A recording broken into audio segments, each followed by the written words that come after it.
Dumper Dan's charter fishing fleet in the Port of Sheboygan is Wisconsin's proven charter fishing leader, running the most trips and catching the most fish. Enjoy great fishing for trout and salmon aboard one of our 6 fully equipped modern charter boats with experience and professional crews. See why Dumper Dan's is the most popular name in the industry. We offer fishing and lodging packages featuring the best in riverfront condos and hotel accommodations. Half or 3/4 day trips available, so call to make your reservations today or log on to dumperdan.com. Dumper Dan's charter fishing fleet, Wisconsin's proven charter fishing leader.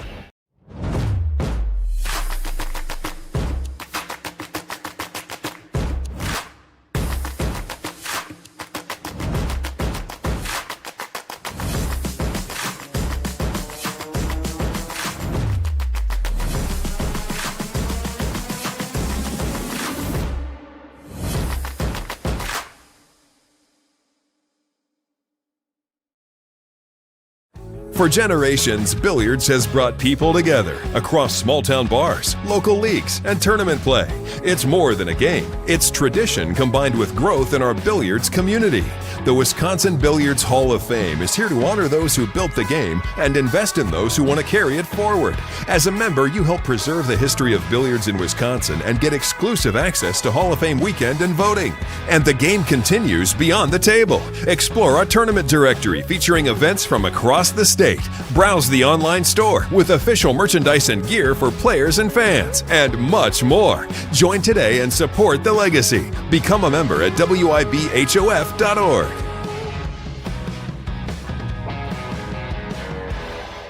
This episode is sponsored by JB Cases. JB Cases is a pool cue case company specializing in custom cases. They have been in business since 2007, and their motto is true protection, true durability, true comfort, and true custom. Visit them at jbcases.com.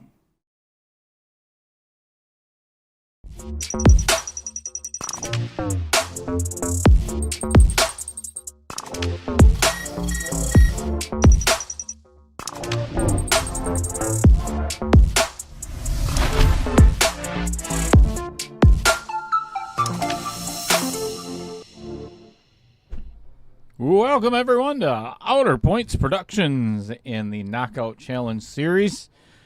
We are located here inside the studios of Varsity Club, Oshkosh, Wisconsin. Thank you, everybody, for joining me. Sitting right next to me in the co-commentator's chair, Mr. Christopher Green. Hang on. Hello. Excited to be here for another wonderful match. Are you, Chris? I am. All right. Fair. Can only see half of you. I know I'm getting our logo floating again. It's a floating logo. It's been a long time since I wore my yellow commentator shirt, so figured I'd bring her out. Unfortunately, it blends in with the green screen. We're just going to let Chris keep talking for a little while. Blabbering. We really don't have anything important to do today. Nah. Players can keep waiting. Exactly. They got some minor issues going on, so they could probably use an extra minute to collect themselves. Yeah, and we'll talk about that a little bit during the stream. We've got, and if anybody is interested in placing any bets today, the betting window is now open. I'm taking Mike for the win. So if anybody wants to bet on the other Mike, we both win. Is that how that works? Yep. We can make it work that way. So we are in the midst of round 3 of KO 1.6. What does that mean to first-time viewers? It's called the Knockout Challenge, so KO Challenge. We started out with 64 players, all under a 575 Fargo or less. Now, here's where today this comes into play because it has not much on this stream. There is a handicap in this tournament for every 50 points in Fargo. Yep. The player gets one game, right? So, even though it said on the flyer that you were watching the last 10 minutes, I screwed up, as I often do. You know that. Mike Niederrmaier is actually a 467, not a 567. So, Fireball, yes, absolutely. And the stress of working with Chris Green. So, there's going to be a 2-game spot today. Sweet. Which is, that'll make it exciting. Yeah, no doubt. And there's a bounty on the head of Mike Karcz. So how does that work? If you're the first time watching this, I picked the top 10 Fargo in the field and put $50 on their head. So whoever knocks out one of those bounties collects $50 in cash. Out of those 10 bounty players, we have 5 left. And let me show you who they are. Check this out real quick. Yeah. And Mike Karcz is one of them. We have lost John Bloom, Andy Coons, Michael Cundy, J.R. Villegas. No, we've lost 6 already. Yeah, because we lost Mike last night. Yeah. Yeah, that makes number 6. We've lost Mike Masevich and Mike Zahalka. So we're down to 4. What makes that exciting is we've got a 15-year-old kid that's coming in with a bounty on his head tonight at 6 o'clock. Yep. Xander Rasmussen is being challenged by Jesse McDermott. Good stuff going on. So, anywho, let's get you fine folks out to the table.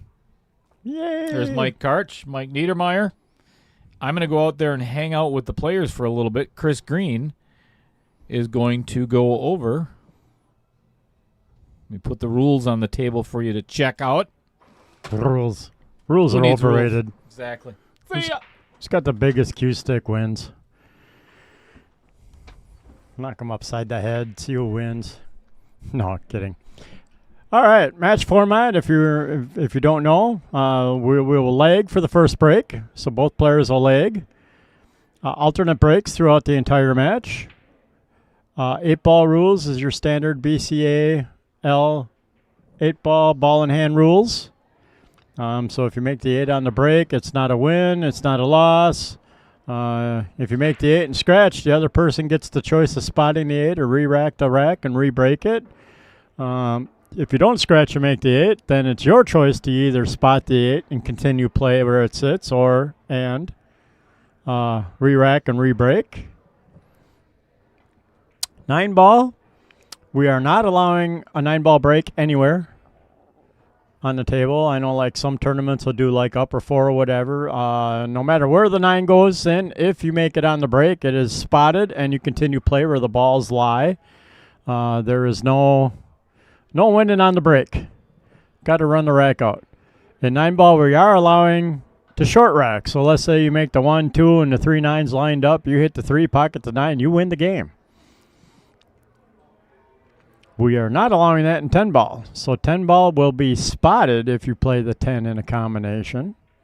And we'll spot the 10, and you continue playing.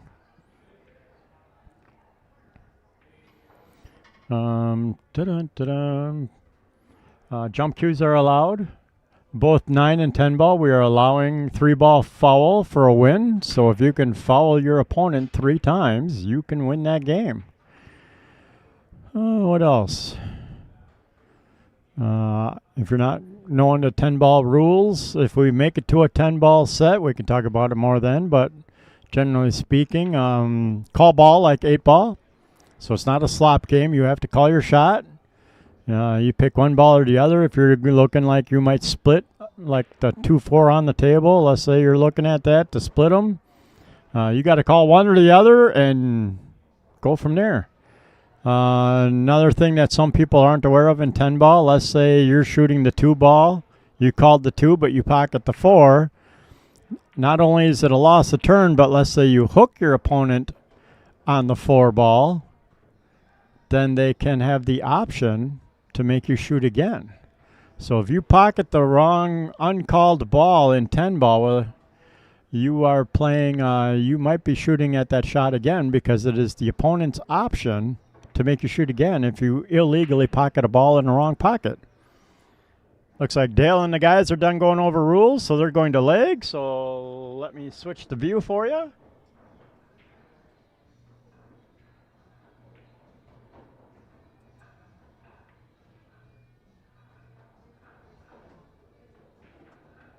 I'll switch to the overhead so you can see the leg. We got Mike on the left and Mike on the right. Haha. Mike Karcz wins the leg, so he'll be breaking first. First set will be 9-ball, which is a race to 6.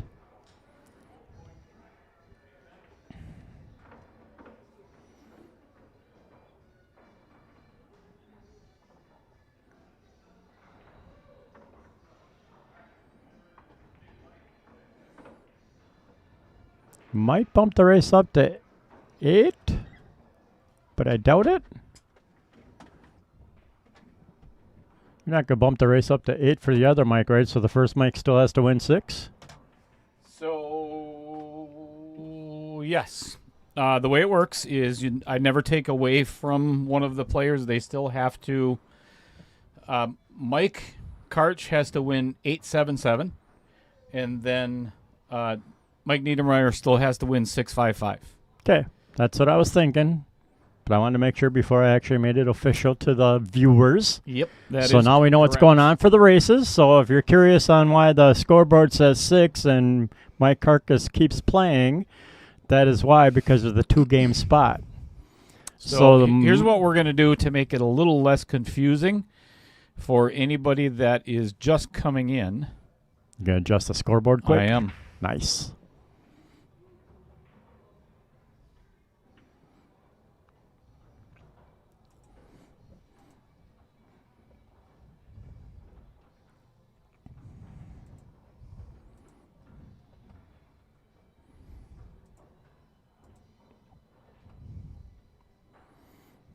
Nice little two-way shot by Mr. Karcz, trying to cut the 1, hold for the 2. I'd stay away from Karcz. Karcz. Karcz? Yeah. Sorry? Karcz sounds a little deadly. You know. All right, so. I might have been drinking Fireball too. Yeah, that's fine. Ooh, nice jump shot. All right, so you're going to see the score get adjusted right. Nope, wrong one. There we go.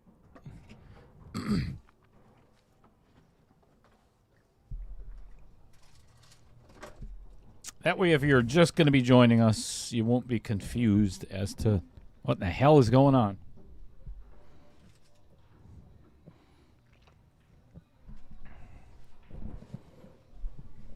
But like we do here at Outer Points Productions, Chris and I are going to find it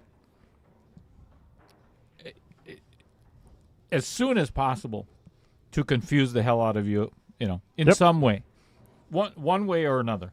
That's right. That's how we enjoy. That's how we make sure the viewers are paying attention. That's right.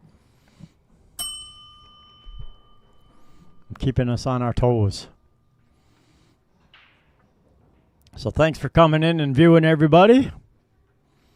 I see Fred Runner's in, Dillhole, Dave Gillette. Kit Kat Candy Bar. Kit Kat Candy Bar. Says, you got this, Dad. So Nice. Kit Kat Candy Bar. Which mic are you cheering for? Yeah, which mic is your dad?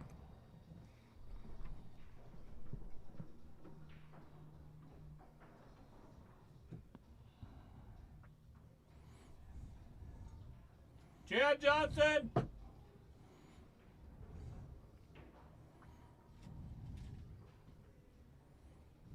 Nice shot.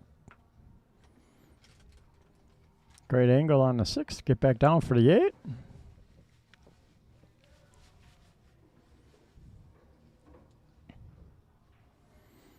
He could draw out of this with 2 rails, come across the table and put the 8 in the pocket that he's standing in at the moment. Or so a little inside or center English, you can just come straight down. Yeah, going with the 2 rail option, but Todd Folds. hit it a little light. What's happening in your neck of the woods, good sir? Up in the Wapaka area. Oh. Kitty Cat the Candy Bar is Mike Niederrmaier daughter. That is awesome. Thanks for tuning in and watching.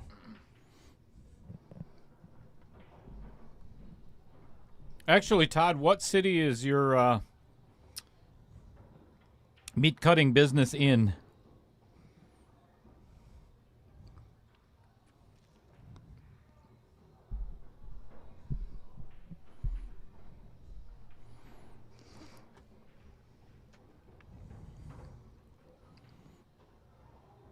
Another happy Saturday by Chad Johnson. I see that. I think this is a really good play. Yep, that is a great play. I like how Mike hit that. This is one of the best things about today's stream.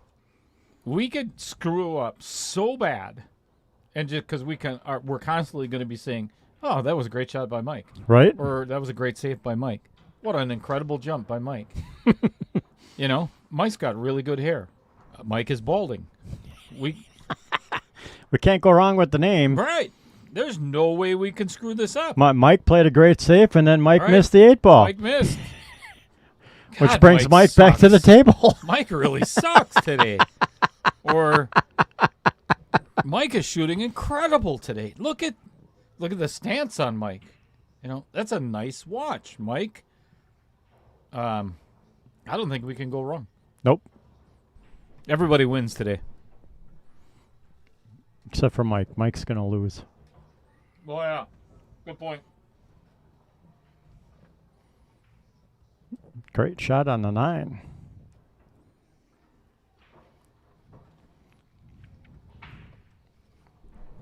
You know what? We can't even screw up the score. Oh, I guess we could. We could, yeah. Mike's winning. You could give the wrong Mike the win, but... Mike's losing.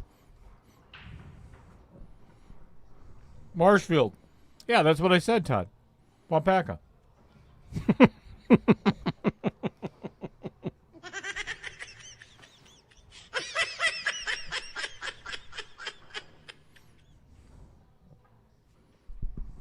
Ronald Jones. Good afternoon. That's the first time seeing that name. Have we had Ronald? Ronald, have you been on this stream before? You a subscriber? Like, share, subscribe. Get all your friends to subscribe. Grow the channel. At least for one stream. And then, because most people leave after that. Subscribe for just today. Right? Great solid break, but unfortunately he hit it actually hard enough to bounce the cue ball right off the table.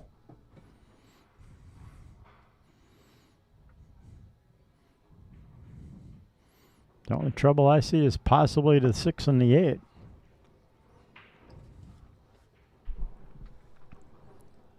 I think it goes past there pretty well. Yeah, I think it does, but just pointing out the slight obvious that it might be a slight issue. But the only slight issue. Speaking of slight issues, Roger Pregler's here today.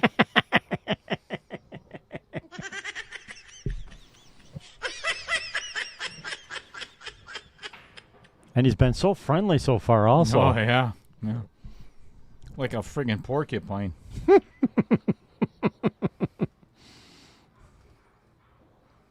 nice shot. How do you hit that one? Great. Fall right behind the 5. Float a little forward for that 6 ball. Find out here in a second if that 6 goes past the 8. If it does, this should be a pretty easy wreck to get out on. Go Savannah. I would love to see Savannah win the U.S. Open. Yes, Todd, there's a 2-game spot for each set for Mike Niederrmaier because he's 100 points below the other Mike. You got it.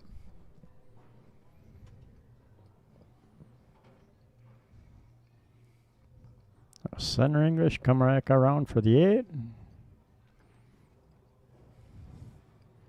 Beautiful. Well hit.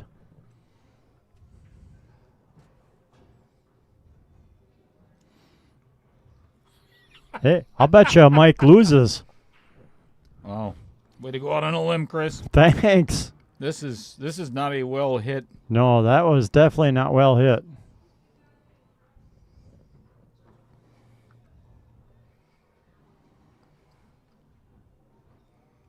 Oh, tester on the 9-ball.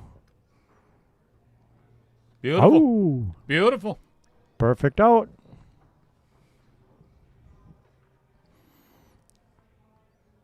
Making up that 2-game deficit really quick. Yeah, right away. We're back to even. Race to 6. Sociable. Sociable, I'm Got in. any over there, Chris? Oh, yeah, I got some yet. All right. I mean, it's after 2 o'clock for the love of all that is. Sunday. Sunday, fun day. Hang on. Let me open mine. Got a fresh one. Nice. Here's to you, everybody. Cheers. Cheers. Sociable.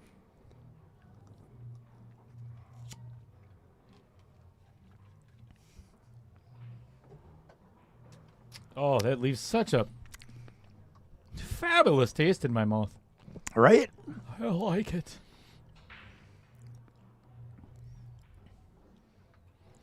Ooh, I think he came up dry.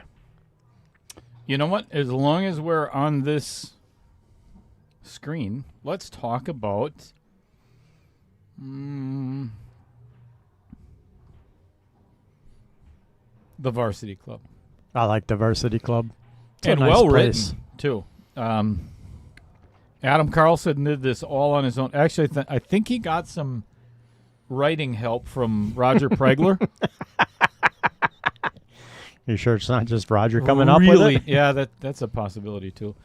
Just really well done. Hit that a little firm. That's why it probably got spit out. A little firm, a little too much English. Spun her right out of the pocket. Tommy Jeffers in the house. Well, not this house. You're not here, Sharon?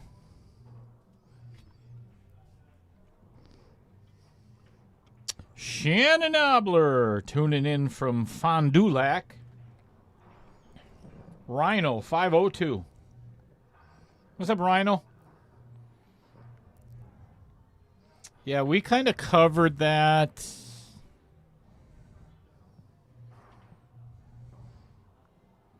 We all know Mike's going to win. Well, I tell you, they're having a really challenging time with this 1-ball. Both of them are struggling a little bit to get this rack started.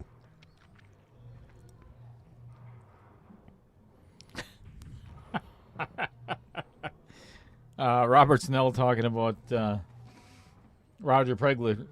You'd be grumpy, too, if you were wearing a thong. Here we go again. Here we go again from last night. That might be a little tight up in there. Whoa. It's like dental floss. Get all the stuff out of the cracks. Yikes. Ew. Nobody wants to think about that.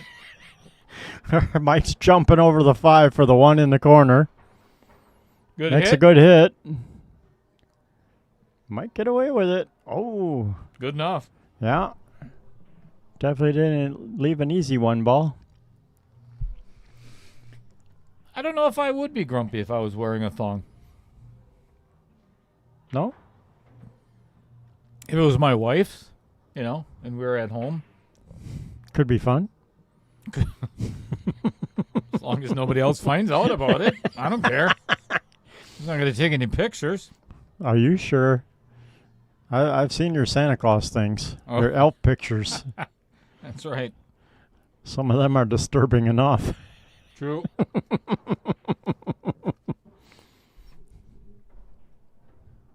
Elf on a shelf in the thong.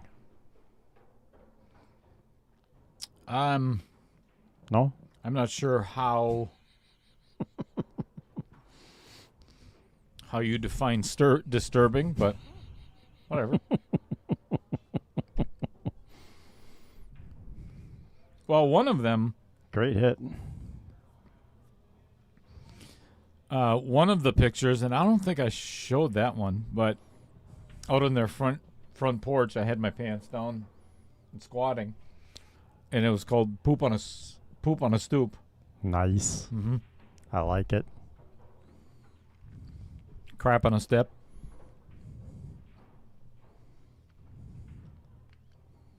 Hill. Savannah and Lou. Nice.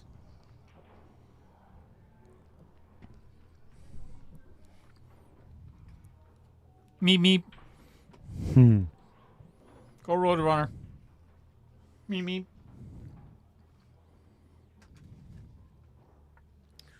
Does that sound like a Roadrunner, or does that sound like I'm having a seizure? No, I'll give you the Roadrunner beep beep. You're pretty close to it. Meep.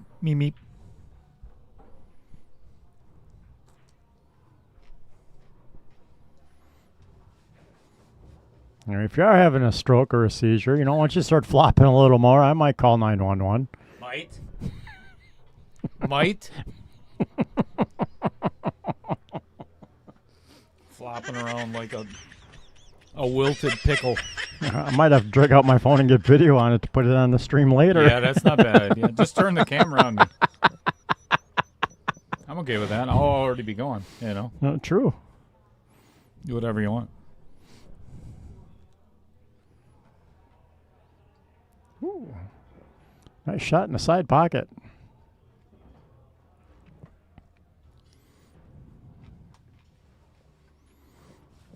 Really, the only issue again is the 6-7-ish if you get a bad leave on the 6. I'd recommend a stop shot here on the 2. Leave a little bit of an angle on the 3 to get on the 4. He's got a bit of an angle here. He might have to go down table and back, yeah. Oh, okay.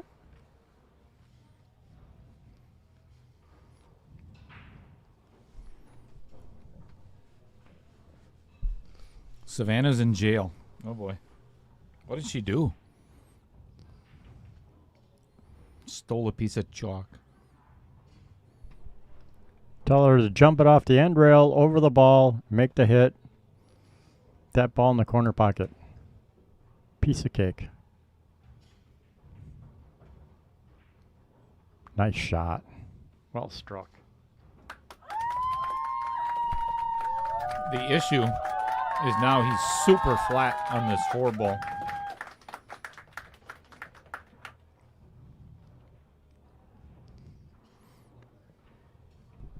I think I just punch forward and come back across the table.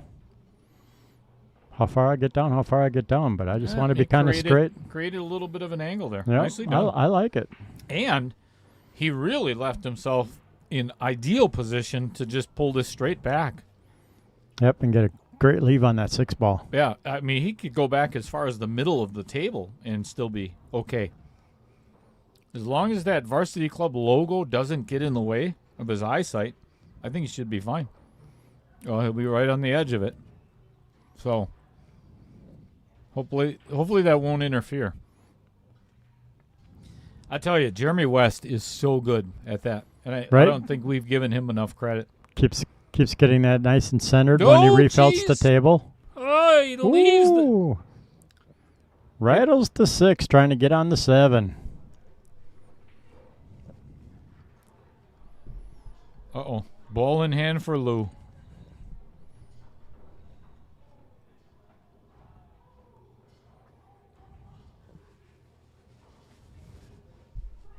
Oh, that Matt Strong guy is here. Yep, I see that.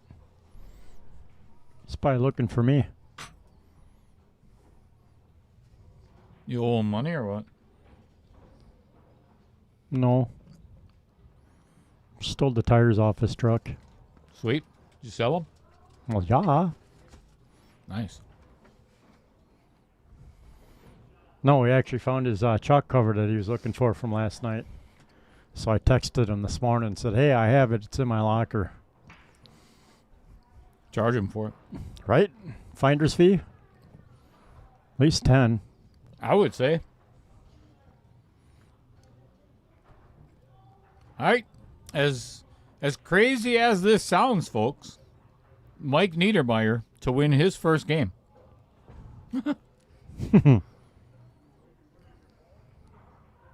Nice shot. Down it goes.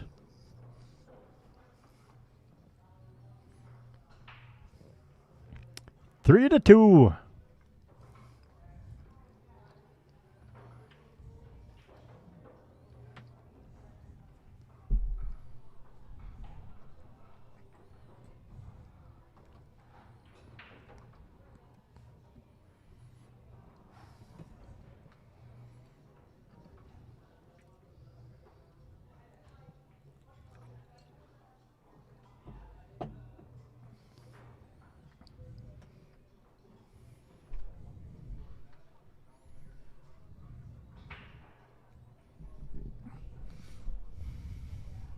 It's weird that Matt Strong walks around carrying his balls in a box. Right?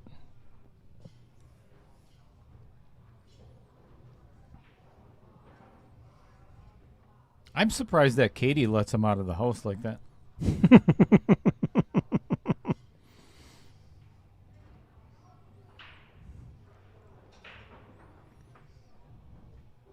Kit Kat the candy bar. Cheering on Dad some more. Yep. Yeah, it was nice out. Definitely needs a Rick on that break because he keeps throwing that cue ball off the table. That's twice now. Are you serious? Lou just missed the 9 ball to win? To win the match? Does Savannah have a shot at it? Probably, since there's nothing else on the table. Yeah, but it could be all the way down at the other end of the table. Well, I suppose, yeah, maybe the cue ball could be in a pocket, corner hooked.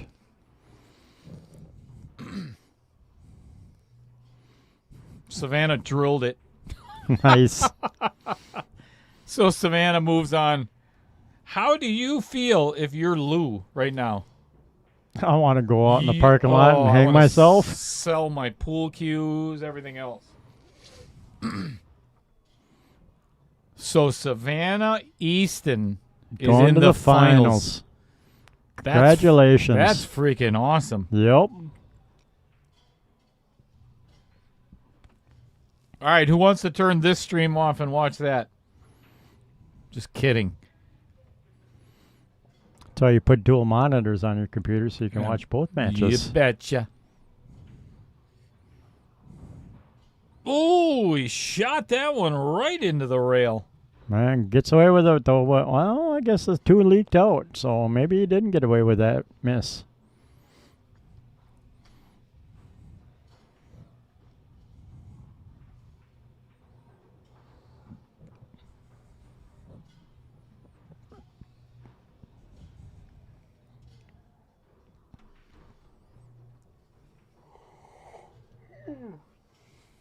You all right? Yep. Rough night? No, I actually slept pretty good last night. What'd you do last night? Look at this shot by a 467 Fargo. Great shot. Nice job coming around for a leave on the 3. Well done.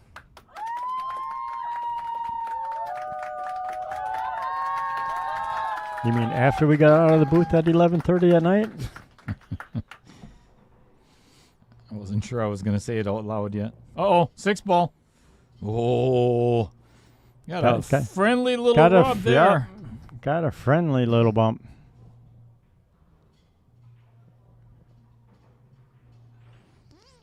Ooh, Raymond Jacobs tuning in from Austria.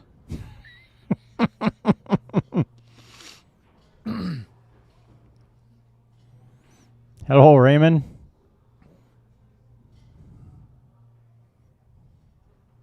Stacy Flom, good afternoon. How do you do? Cheering on Mr. Niederrmaier as well.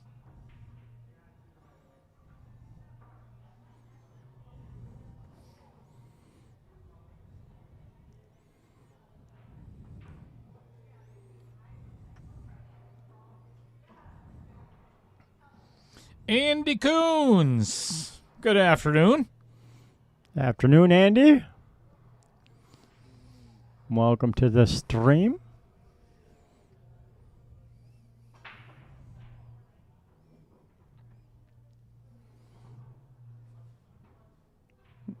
Looks like he's going to try and bank it.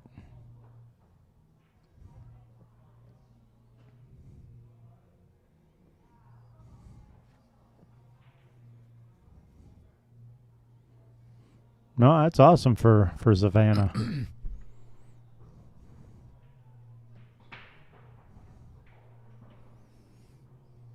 Could you imagine being 16 years old and winning the U.S. Open?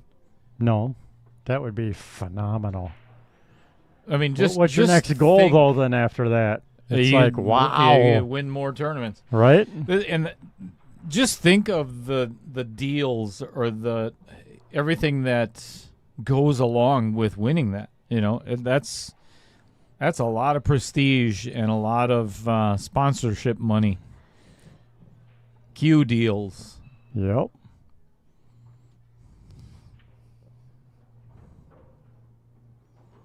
I can relate to that with the stream. You know, I have gotten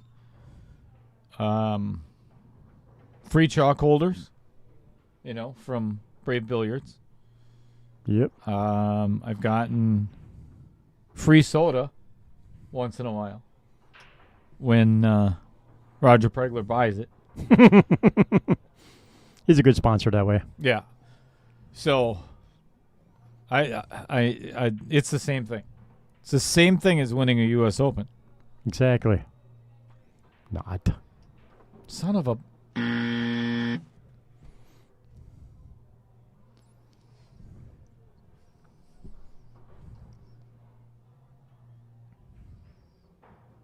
So if you all want to hit the refresh on your chat,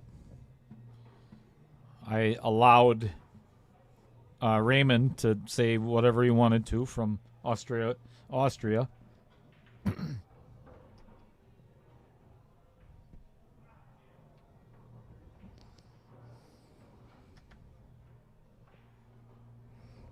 What does that mean, Chris? The A with $2 signs.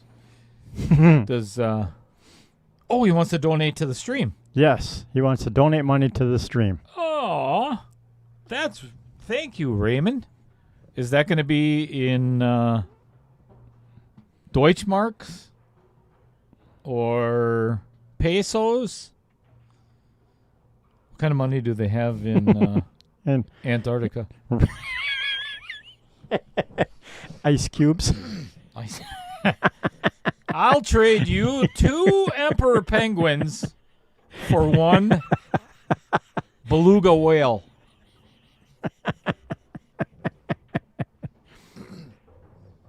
The Cheddar Open. Hey. Ooh, I like that. Hey. There's an idea. Andy Coons got the thinking cap on again today. The Cheddar Open. Would that be like Swiss cheese?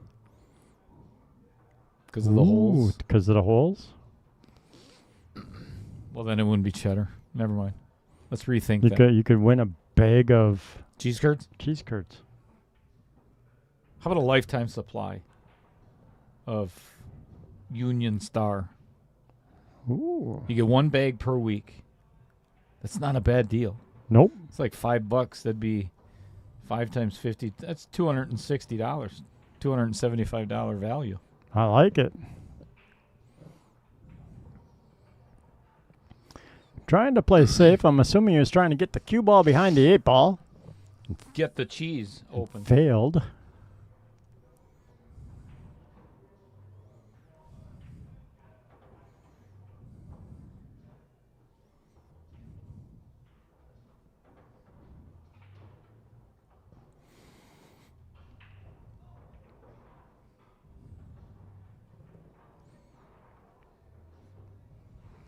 I like the notion of this Cheddar Open thing.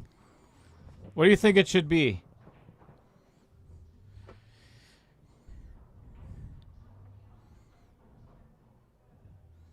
And you get a cheese head as a trophy.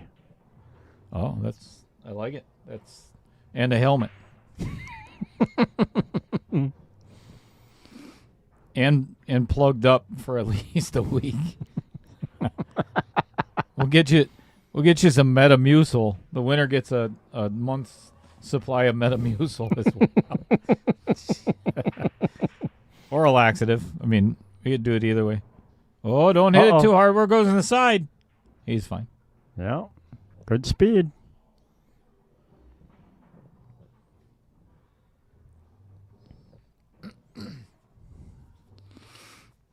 What do you think we should make it? 8-ball, a jump tournament.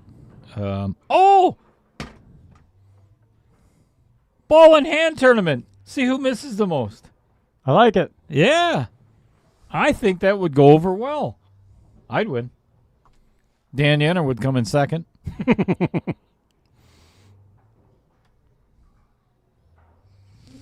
All right. Mike Karcz has wandered away from the table.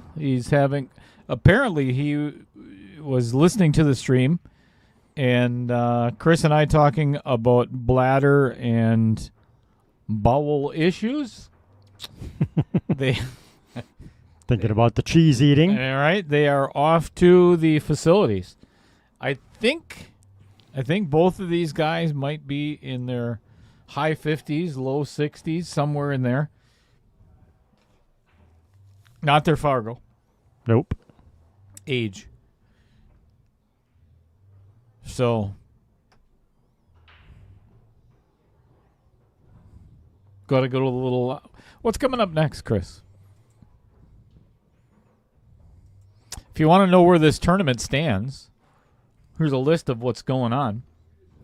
As you can see, there's 3 actually bounties out of the last 4 matches that have been claimed, that's pretty substantial. Yes, it is. So there are the matches that are left. We have this afternoon Jess McDermott and Xander Rasmussen. That's going to be fun. If you've never watched Xander play, you're in for a treat. Kid has no fear whatsoever. So tell all your friends, all your relatives to make sure you come back at 6 o'clock or 9:30 whenever we get started.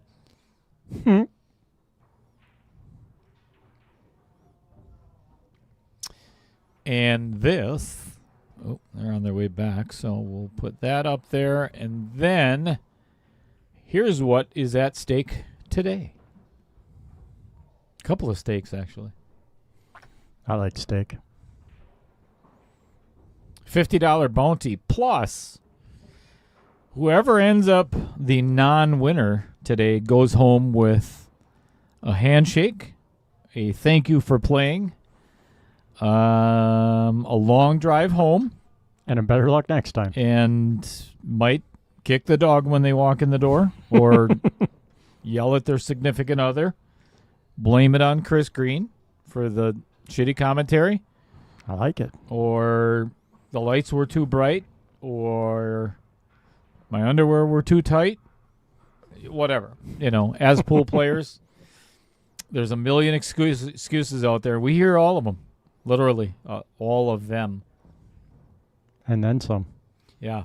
It's pretty amazing what some people come up with. Anywho, the winner is going to be guaranteed $575 with an opportunity to advance, winning $5,000 for first in the tournament and another $1,200 in the side pot.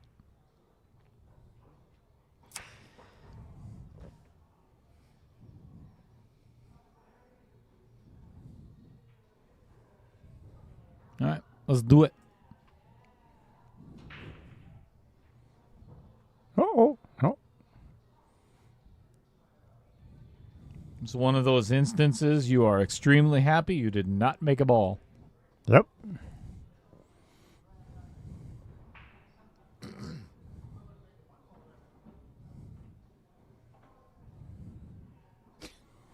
Right.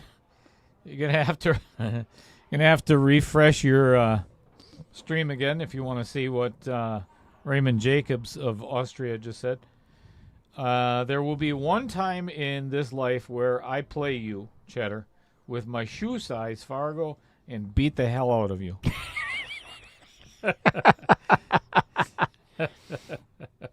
Well, we'll stream it. Great hit. Unfortunately, leaves it kind of open. HBB. In the house. Tuning in from... Are you in Alabama, my friend? Are you still at the hospital? How the heck have you been? We've not had you gracing us with your presence in the last couple of streams, so fill us in. Don't be shy. Oh, there we go. Day 17 at the hospital. Hopefully go to PT rehab tomorrow for 3 weeks. Then home and resume chemo. That's awesome. That's a good two-way shot by Mike Karcz.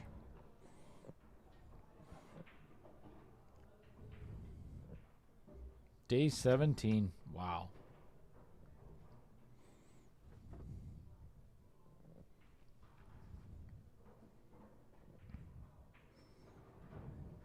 Another good hit by Mr. Niederrmaier. I don't even like spending 17 days with Chris Green. I can't imagine, you know. Being stuck in a hospital and me visiting you every day for 17 days? You would not. No. Oh, yes, I would. No, I'd lock the freaking door.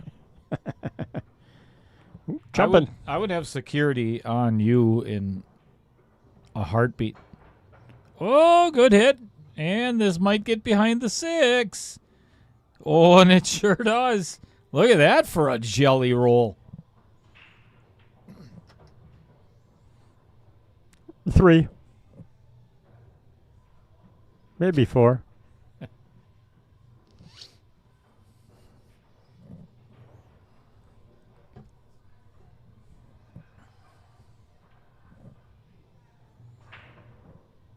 Craig Bear, afternoon. That's not the worst outcome for a hit.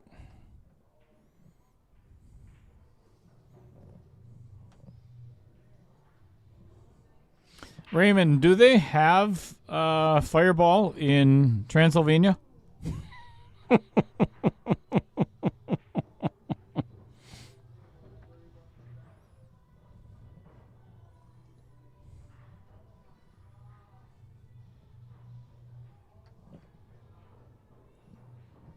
Sub-mediocrity.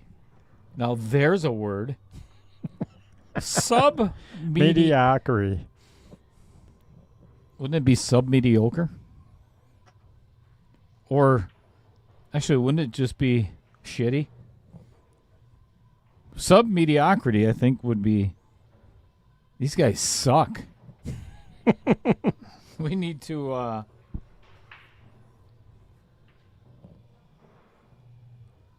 unsubscribe.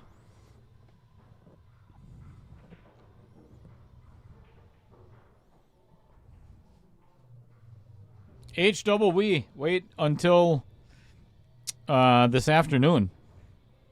Yak milk.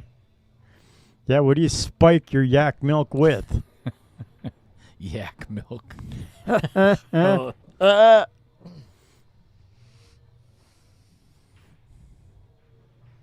Maori country?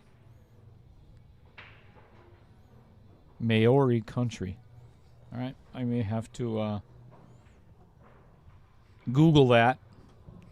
7 ball, side pocket. Called it. Called it.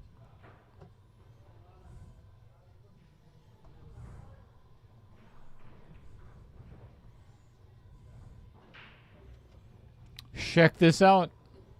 Couldn't have kicked it any better. That was a great hit. Badoink. Center of the pocket at the 7. What are we looking up? The yak milk? No, Maori country. I want to know what that means.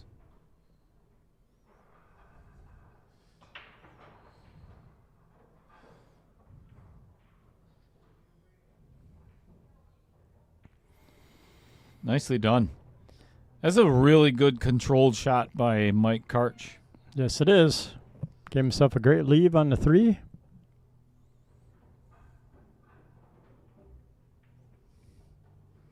I like HBB's idea better. Taking a nap? Yeah, he'll be sleeping. I like it. I like naps. I love naps. Heather hates it that I can nap. Really? Yeah, she can't nap. She's like, I don't get it. You go to bed, the sun is shining, and you're just there. Right. So she can't nap because she can't fall asleep? Yep. Or... Yeah, she's like, I just can't, like, lay down and take, like, a hour nap or something. She says... Mrs. Cheddar and I love taking naps.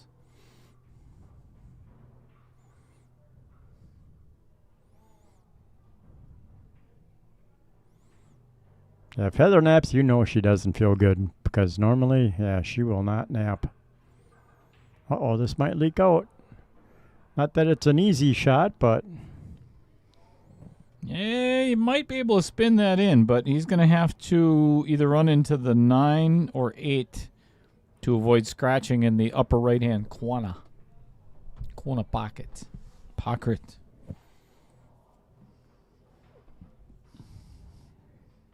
I think he's looking at kicking at it. Oh. I like that.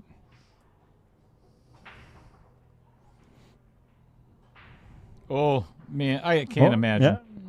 Spun it right in, like you said. Unfortunately, got hooked by the 5. No, I think he's okay.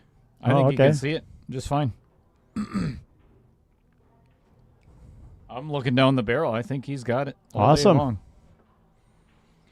Sleeping 20 hours a day. I could see where that would be difficult. That's got to be tough, I can imagine.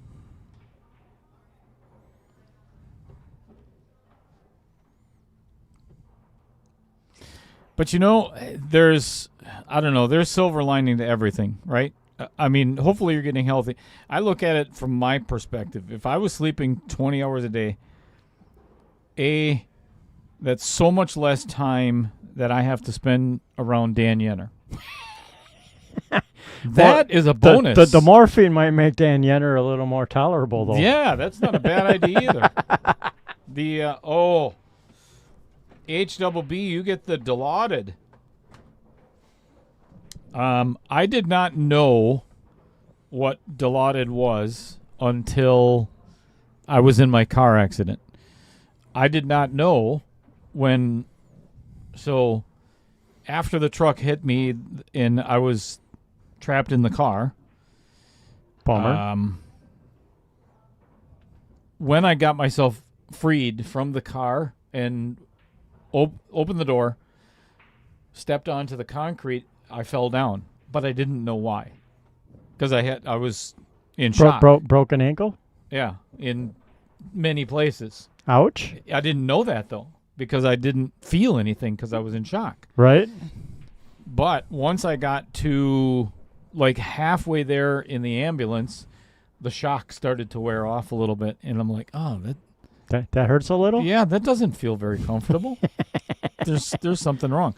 But, I mean, it was broken ribs, broken collarbone, or fractured collarbone. Oh. There was a lot. So when I got there, this is one of the last things I remember. The nurse told me, all right, we're going to give you some Dilaudid. I'm like, what is that? She's like, oh, it's a painkiller. Like aspirin or Tylenol? Nope.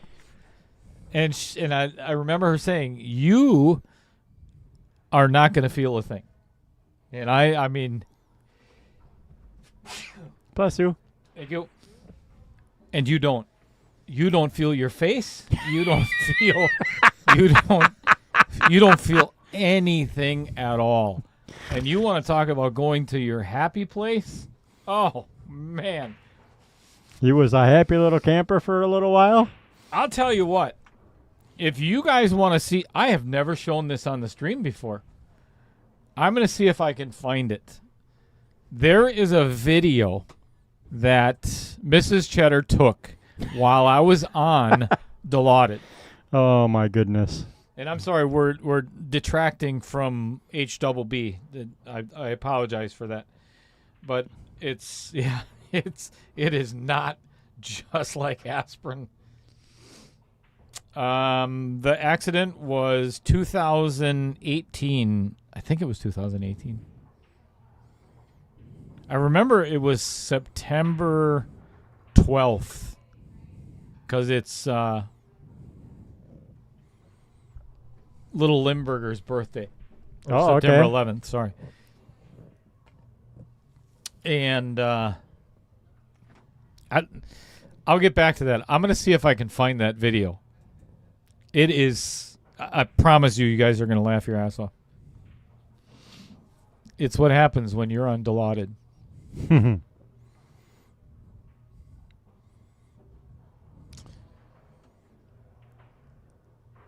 not sure where to look.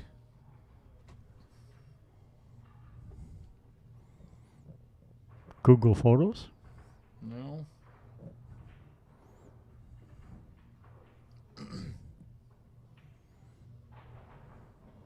Just like aspirin hippie says. Nope. That's the kind of aspirin I want.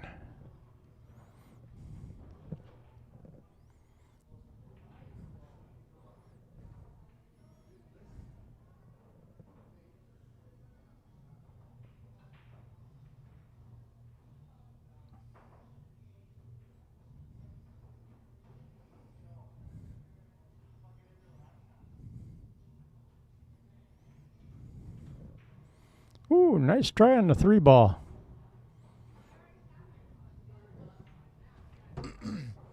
Sorry, you wouldn't have been happy with that leave on the 5 anyways. He hit that way too hard. All right, if this comes through to my email, I'll play it at. Don't let me forget.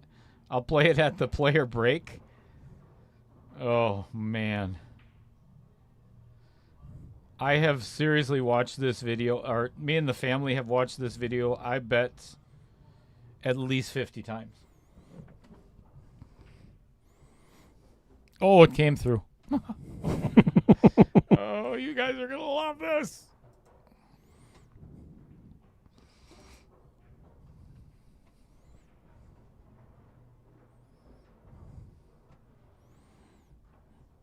That's like once I had a biopsy done and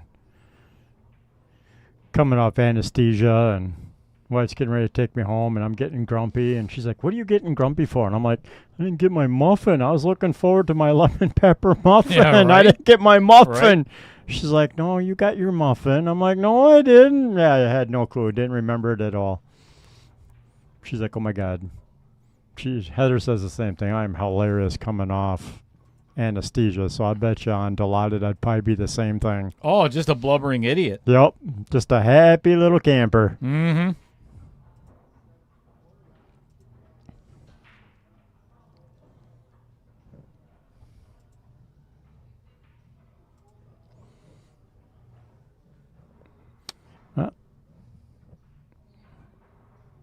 I'd take the 3 on the side. Yep, same side as the 5, so I can float up a little bit for the 5 ball.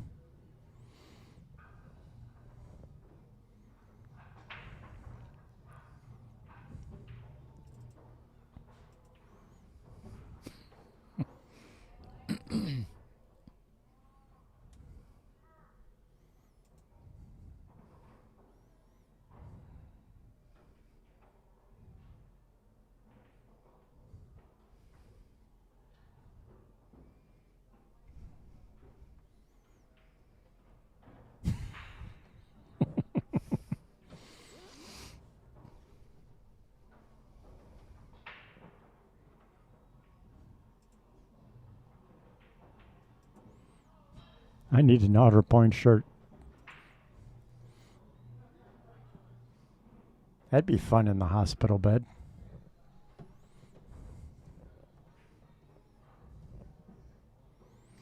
HBB, send me your hospital address. I'm gonna send you a jersey. If you're gonna be there, well, actually, you won't get it in time anyway, because it takes longer. The reason why I say that is I just put in an order with On Board for, oh, goodness. Ooh. Ouch. Took that one for a little granted. Yeah. I just put it in an order, and I can add one to that. But I'll send it to your house.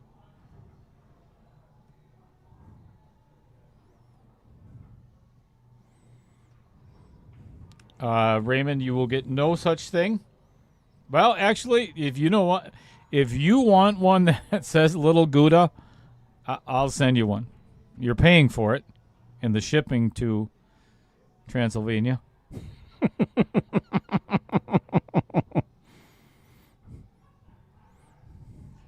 But I'd be happy to send you one.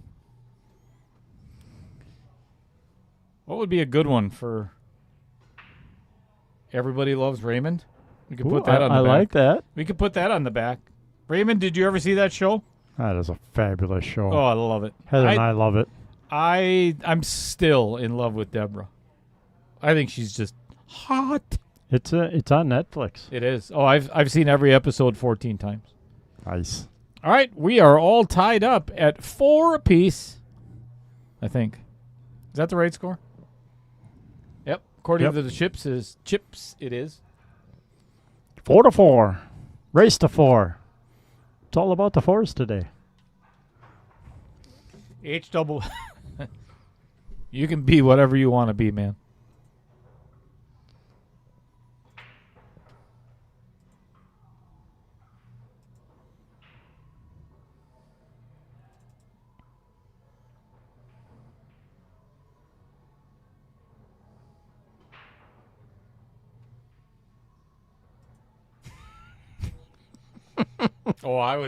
Wait do you see it, Chris? I'm going to turn the volume up on my phone. When I play this video, make sure that you got your volume up.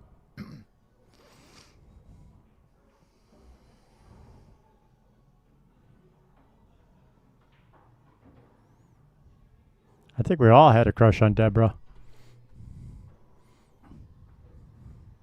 Yeah, for sure. I have a brother-in-law, Dean, and he is just like Raymond. I mean, acts, the way he talks, his humor, his sarcasm, everything screams Ray Barone, you know? Love that show.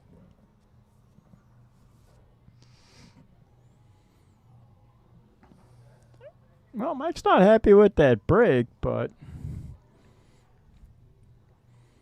that 4-ball is in a kind of an ugly, difficult spot. HWB. If I send him a shirt, he's gonna send me a shot glass. What do I need a shot glass for? We have these. I don't need a shot glass. They come in their own little bottles, little shot bottle. No me. Chris, have you been to it's in not too far from the mall in Appleton, the wine what's the name of it? It's over by the big bookstore over there, not Walden. I know which one you're talking about. I forget the name of it. Heather's been there a couple times. Yeah, we were there. I was there for the first time with Mrs. Cheddar 2 days ago. And I even told the guy when he was checking us out, I'm more than happy. You guys are contributing to more alcoholism in Wisconsin and liver failure. We're trying. He's like, yeah, that's our goal. But they have, that thing of little shot bottles was like $10.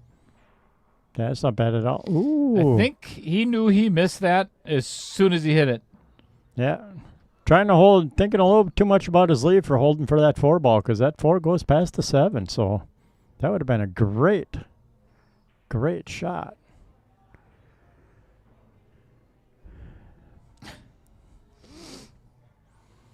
Fred, is your Deborah hot too? Or, well, obviously, the right answer, if she's sitting near you, Is yes. is yes. That's kind of obvious, all right? But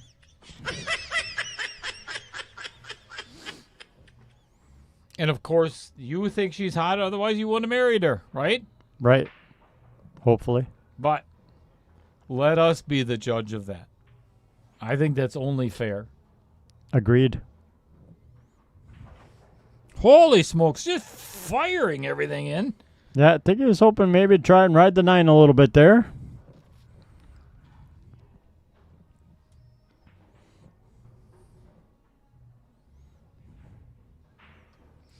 HWB wants to send us a photo of his shots. Let's not.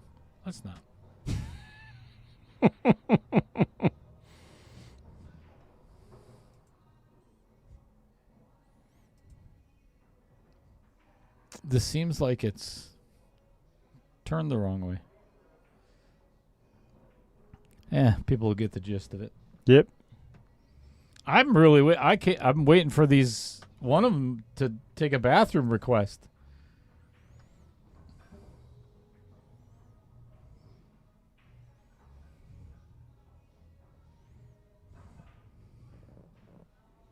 Nice cut. Yeah, and left himself really well. Yeah. Great lead on the 6. I don't know if I don't think the 7 passes the 9, but there's 7-9 combo possibilities. I think he's got a good enough angle where he can make the 6 and put enough inside right-hand English, go right between the 7 and 9. And put it in the other corner? Yeah. I think he's going to try and line up for the 7-9 the way you put his hand down on the table. Nope. Now he's going to have to go for a bank. Yeah. Little shy on that hit. Whoa. That's really cool. So everybody hit your refresh button again. This is one of those. I should just allow everything. You know what? I think I'm going to do that. I don't have to do this anymore. Chat filter. None. Allow all messages. There. Now everything's going to come through. So HWB says he's going to brag for a bit. Mrs. Double B just signed a release form so her DNA mug can be shown on the show Night Agent. Look at that cut. Nice shot. He shook his head like he was disappointed the 9 didn't drop, but that was a great shot on the 7 into the side. That is a freaking unbelievable cut on that 7 ball. Yep. And it rattled the 9. He wasn't far off on that either. And she has a mug on the show Beautiful Things. I want to check that out. That's pretty cool. Uh-oh. Man, I'll tell you what, Mike is just not getting any rolls right now. Are the banks open on Sunday? Only the ATMs. So if you've got money in your account, you can, that's... Drills it. Why not? Great shot. What a way for that one to end. That's center stage.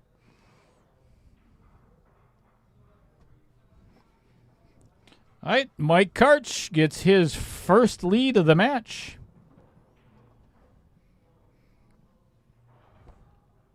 Beautiful little things. Got it.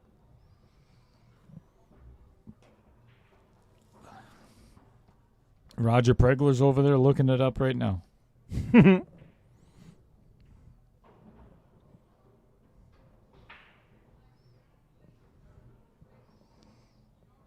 So Mrs. Cheddar, that's one of the shows that she watches, the Beautiful Little Things. I'm going to see if we can find that. I am actually going to screenshot this conversation.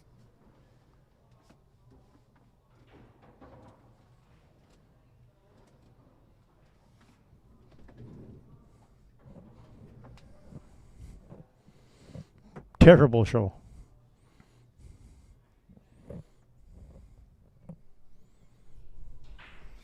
Yeah, but if it makes your wife and you a whole bunch of money on who cares? mugs, Right? It'd be the worst. It could be Outer Points Productions. Who cares? Because that's one of the worst shows I've ever seen.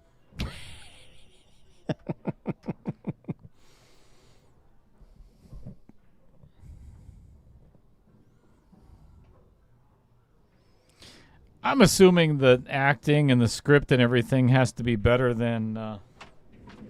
Yes, sir. On a push shot, if I pocket the 9, is it still only a push? Yes. Okay, just about. Yeah, you don't even have to call it. Sounds good. We just want to double check.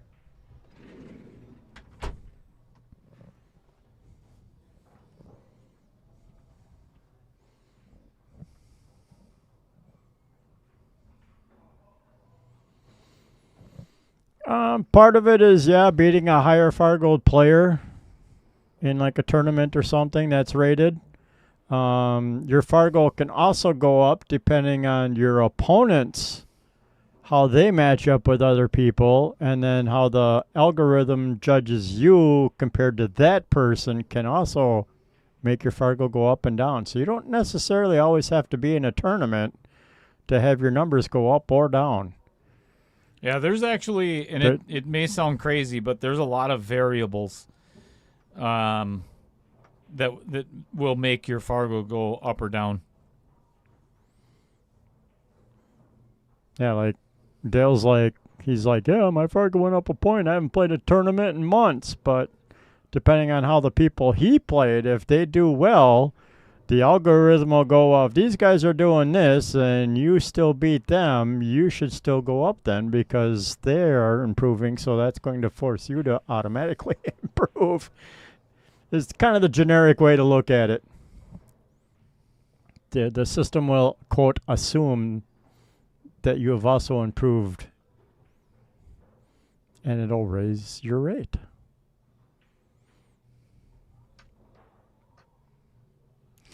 There's a lot of people, honestly, that complain about it, and I could give a shit less that they do, honestly, because until somebody comes up with a better system that can take its place, my opinion, just shut the hell up. Yep. You know, I think it's what Pool needed to be a little bit more precise than what we've had in the past. You know, A, B, C, D just didn't get it done. Right. And somebody A, going, well, I think he's an okay player, and, you know, it's your buddy trying to vouch for you or something. Right. It takes some of that away. I mean, yeah, you can manipulate any system, but, you know, if you need to be that kind of player, well, you know, it is what it is. Karma will get you you anyway. I mean, most people, for the most part, play their game and let the chips lie where they lie. I mean, I've been accused of a sandbagger because I shoot above my caliber some days, and I've never intentionally, quote, dumped a game or something. The big thing with Fargo that you have to remember, Raymond, is the fact that the more games that you get in the system, because it's a law of averages, the more robustness that you get, the more true your rating it doesn't will become. change as much anymore. Yep. It doesn't go up or down or whatever, because if, like, I've got almost 4,000 games in the system, my Fargo isn't going to change. Very, very little here. I mean, unless I really start losing all the time. Shut up, Dan Yenner. But... Or the same thing, you know, you start winning all the time, it's not going to change very much. So, ouch. If there was one thing that I'd like to see is Kyle Vertel get banned? Yes. One of the things that I think would help Fargo is just go by the last maybe 3 years or so. You know, wipe out all the previous years and just go by the last 3 years that you've played, where it's a little bit more accurate than a little more up to date, a little more accurate. A lifetime. Like we did that. Well, we did that for our Thursday night pool league, and oh my God, did my number jump all of a sudden? Oh, they want you to come out and watch the shot.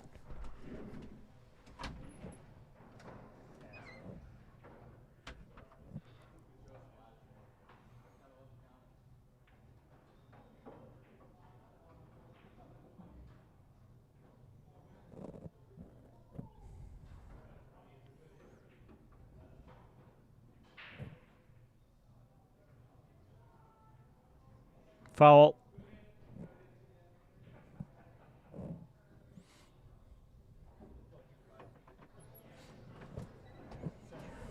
Excuse me. What? Kyle Vertel sitting right outside of the friggin' door. I didn't even realize he was here. Yeah, it's true. Listening to the commentary will make your game go down. Well, maybe you should quit watching then, Kyle, and Yeah. maybe your game will improve finally.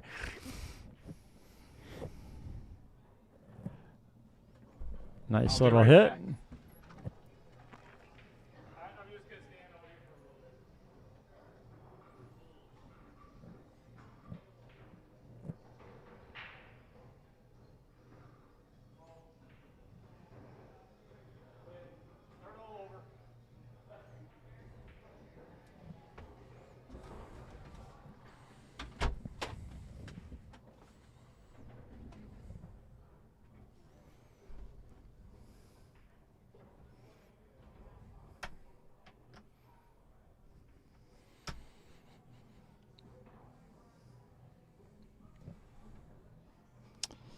I have a feeling we're not going to be starting the 6 o'clock match at 6 o'clock. Eightball might go a little quicker. Might. 9-ball should be the fastest, though. You would think. Oh, I think he can make it.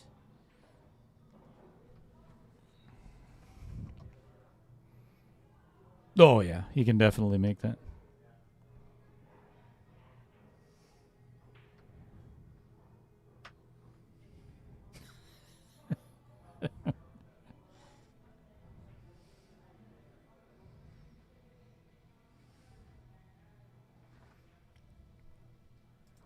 All right, I gotta test this out just for a second, see if it works. Bear with me just a moment.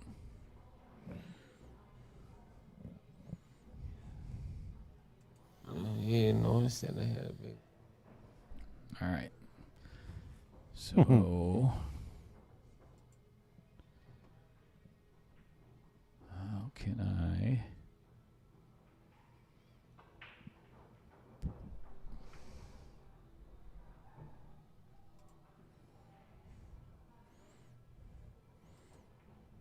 It's all right.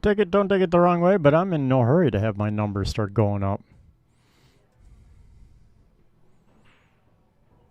Because then all these people doing these Fargo Cap tournaments, you start getting yourself drilled out of them.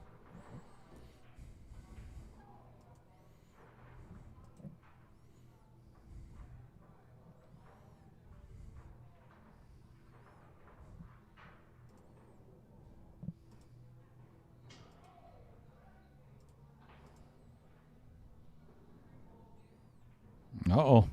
Yeah, that one's going to go a little firm. Uh-oh. 50-yard line. We going inside or we going in the corner? I think he's going to cut it in the corner. And or the bank. As he eyes the side right now.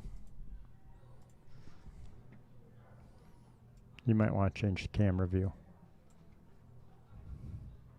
No. Wow. Drills it in the side What pocket. a beauty. Great shot. 6-4.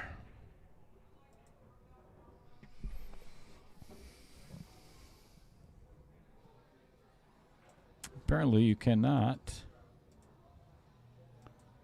adjust the video.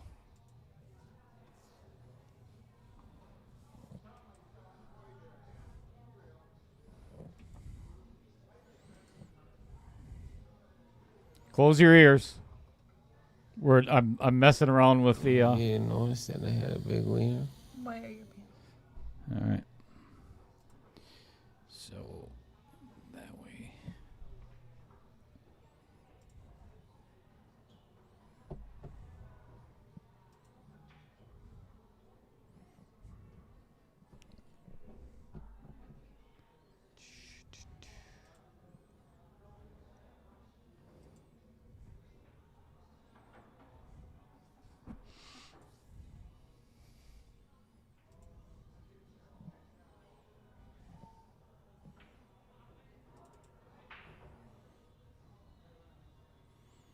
That's right. Close your ears.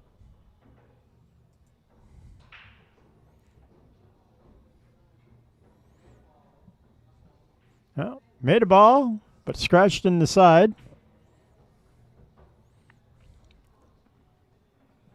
Really not much trouble on this rack, so unless you get way out of position, this is a very runnable rack.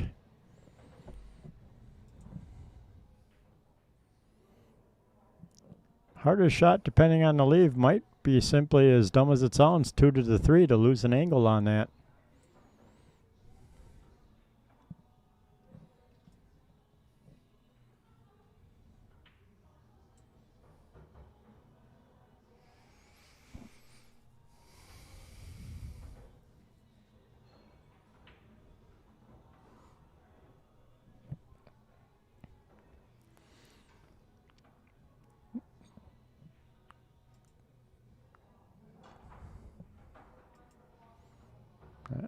Very nice.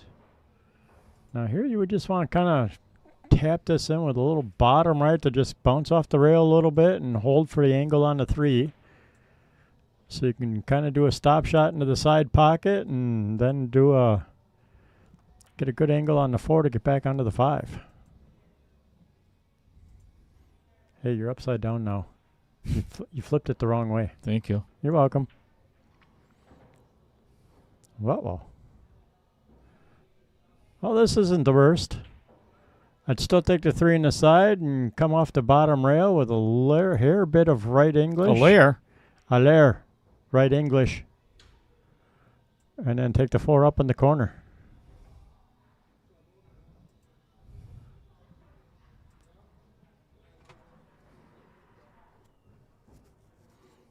I'd have hit a little firmer than that, though.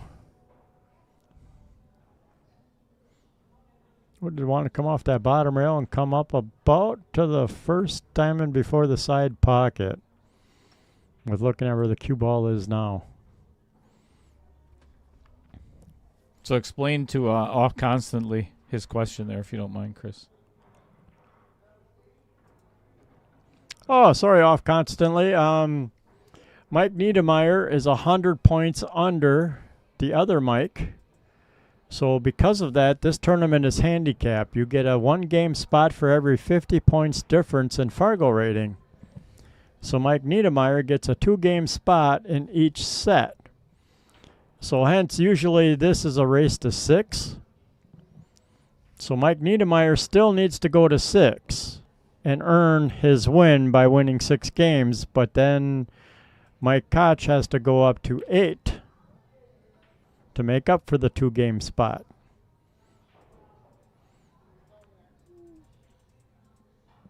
So yeah, it's the Fargo difference between the two players. There's over 100 points difference, so it's a 2-game spot for Mike Niederrmaier.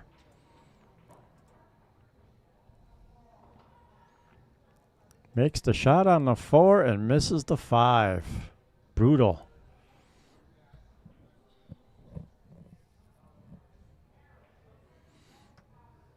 You're very welcome, Off Constantly.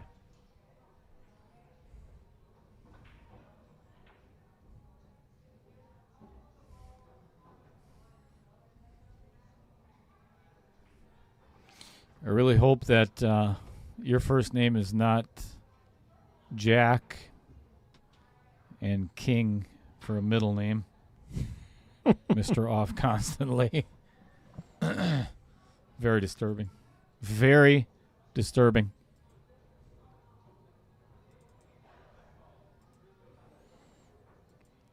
Well, see, look at Raymond. It's Raymond's fault that Mike Niederrmaier missed a 5 because he did the commentator's curse from the chat. Oh, yeah. Mr. Niederman can finish this one for sure. All right. Obviously not. I think we got it fixed.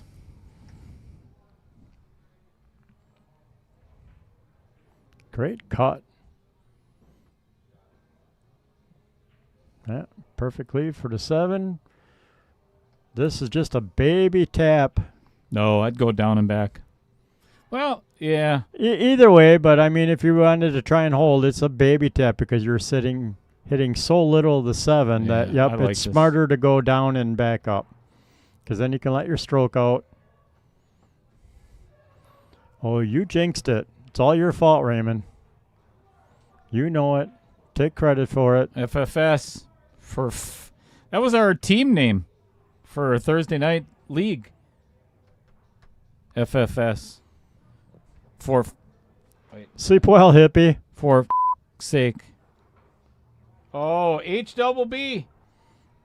Drugs are kicking Are you in. still here? Hang on. HBB, I want you to see this before you leave. I'll play it now. Why are your pants wet? I peed on myself. Yeah, who else did you pee on? The doctor, No, the nurse, no, you. yeah, I peed on you. yeah. Oh, that wasn't an accident. I know. That's not You true. asked if you peed on the doctor, and I said no, I didn't pee on the doctor. no. Bring him in here. I'll pee on him now. But he was really nice to you. I'll piss on him.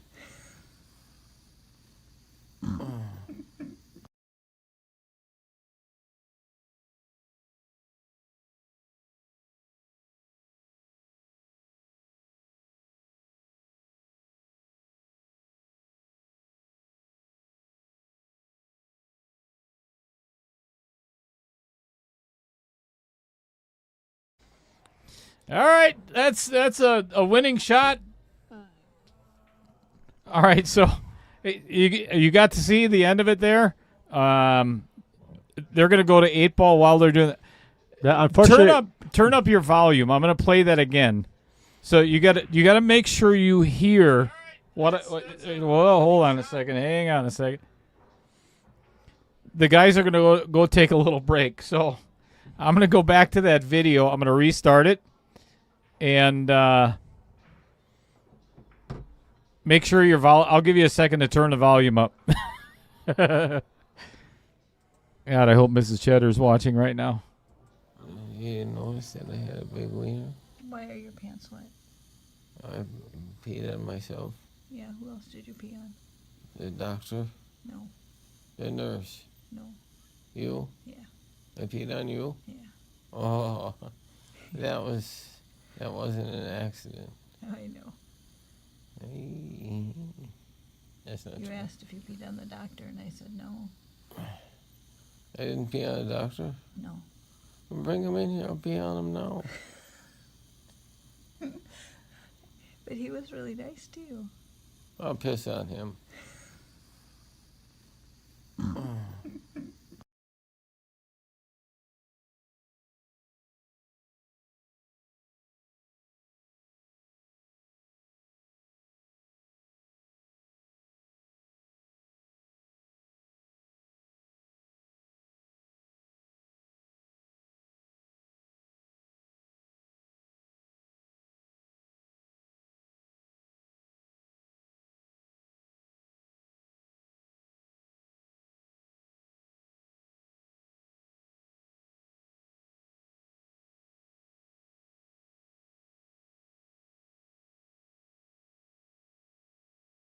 All right, just Chris and I we watched this for the second time, and I got tears in my eyes.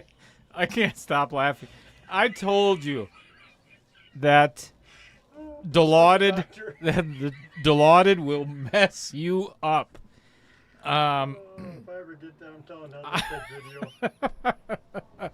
Holy That was, whew. Chris can't. He can't. He can't even stop laughing. Oh my God, that was hilarious. Oh man, and that's, I said that before. I cannot tell you how many times we have watched that video, and my kids. This is when my kids knew I was mental. So whew. When life gets down, life gets hard, I wish I had a case of Dilaudid at home. Right? Because it will make you happy.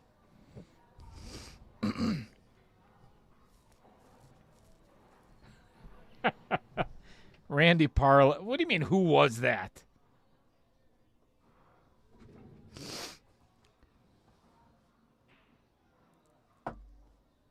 $99 H double B. You want to run and get us the sun drop? Sweet dreams. Oh, I'm down for one. I got it. Okay. If you're on, I'm off. Come on. Come on the camera. Here, take my empty with you, please. Headset. Well, hello, everybody. I just found out I'm still on the air. Players are working on coming back. I'm sending Dale off to get us a sun drop because I've gone through mine already since the beginning of the match.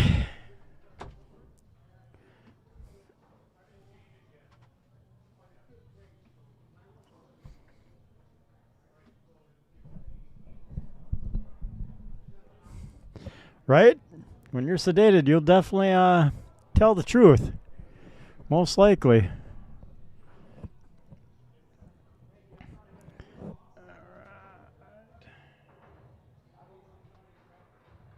Let's fix the score.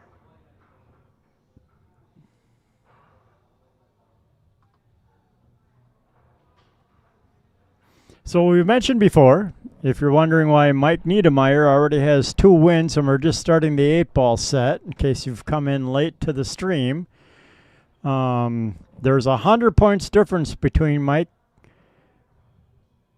Karcz and Mike Niederrmaier. So because of that, Mike Niederrmaier gets 2 games on the wire. So we've adjusted the race in the scoreboard to bump up those races by 2 games.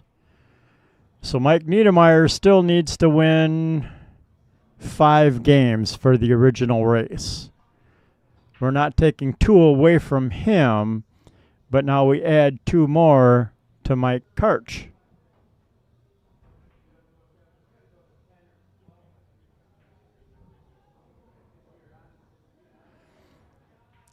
So now the race is a race to 7 with Mike Niederrmaier getting 2.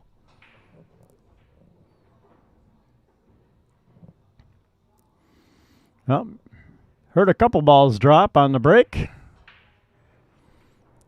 So Mike will have his option to take solids or stripes.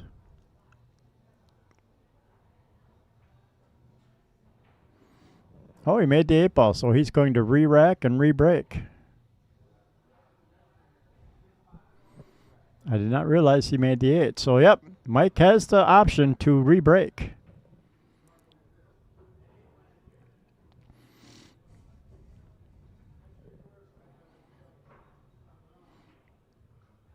Oh, they're playing the finals right away. Hey, Fred? Cool.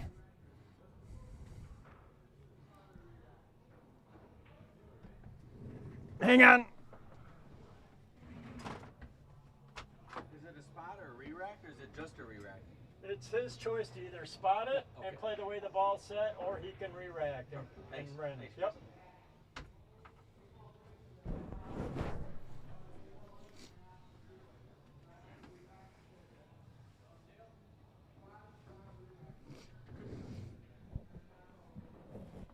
Yep, they're just confirming rules, but yep.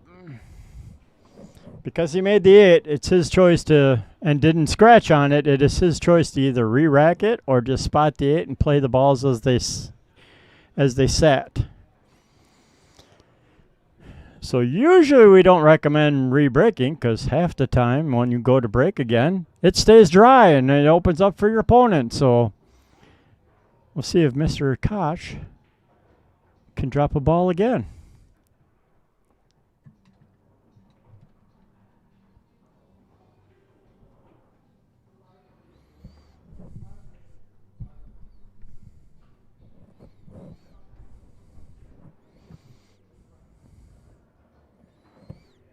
All right, so breaking again.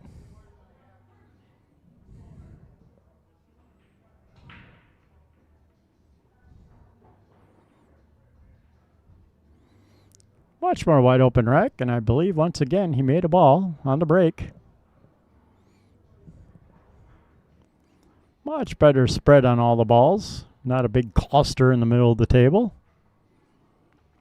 So again on the break, it is open table. You have your choice of taking solids and or stripes.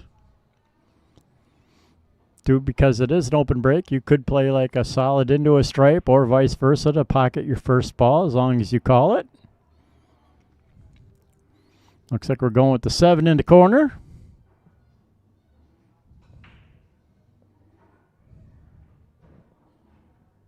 Well done.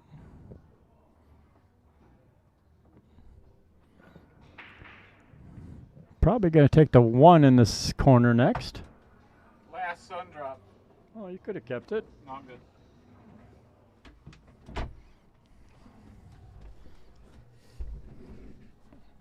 Well, thanks for letting me have the last sun drop. No problem. It's a sad day at the varsity club when we run out of sun drop. Right?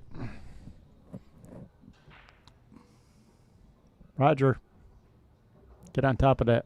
Right? Where's our mini fridge with our hidden stash?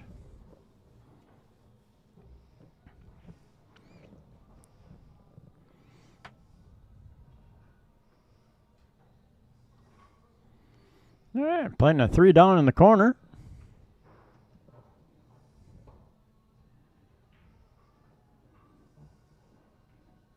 Nice job floating over for the 2 right away, I assume.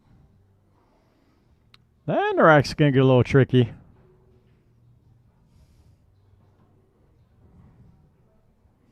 He might be able to thread between that 10-12 for the 6 ball. Which case he'd almost want to get straight in on that so he could float back across the table and follow the 6 over for the 5 all the way up. Did you answer Raymond's question?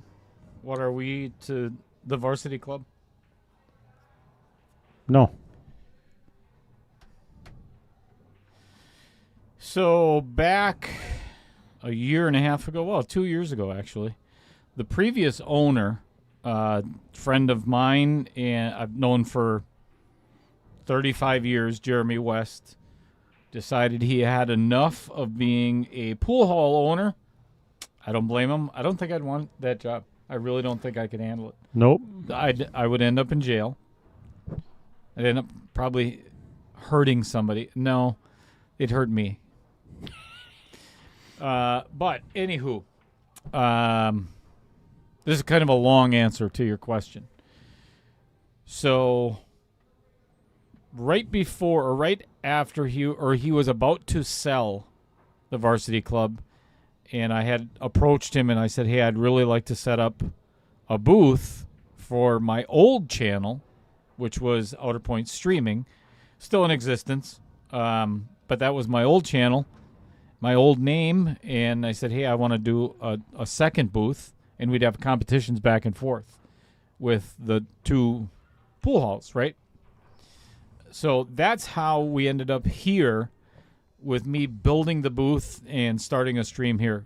Other things happened along the way, and they became 2 completely separate entities. So what are we to the varsity club? We just bring a different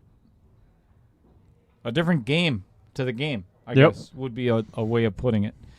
Yeah, they're just gracious enough to allow us to stream out of the bar. Yes, out of the pool hall. Yes, and that's pretty much it in a nutshell. Adam Carlson, now the owner, him and his dad John they've been fantastic. They have been so welcoming, very, just do your own thing. You guys are doing great, letting it happen. So, you're in trouble.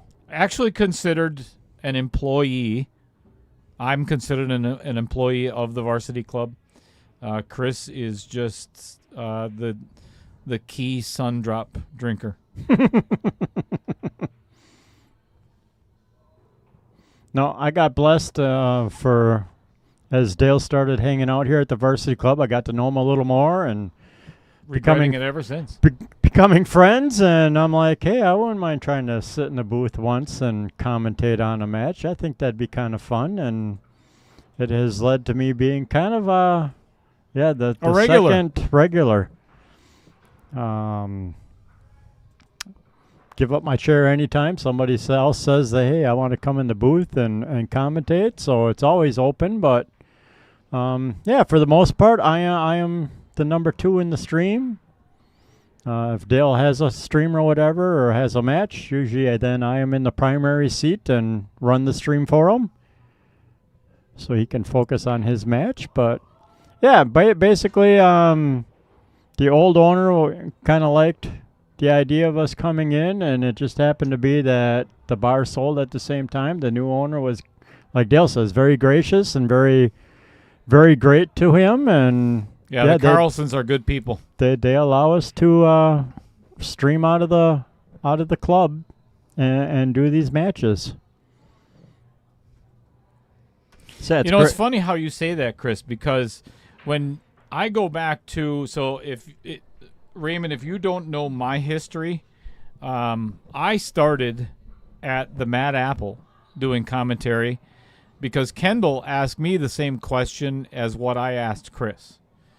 When he said, hey, you want to give it a try? Because Kendall did the exact same thing, and that's how I started. And then, went off on our own with my former partner, and as I mentioned, things did not work out, so everything led to this. And, man, I would not change a thing.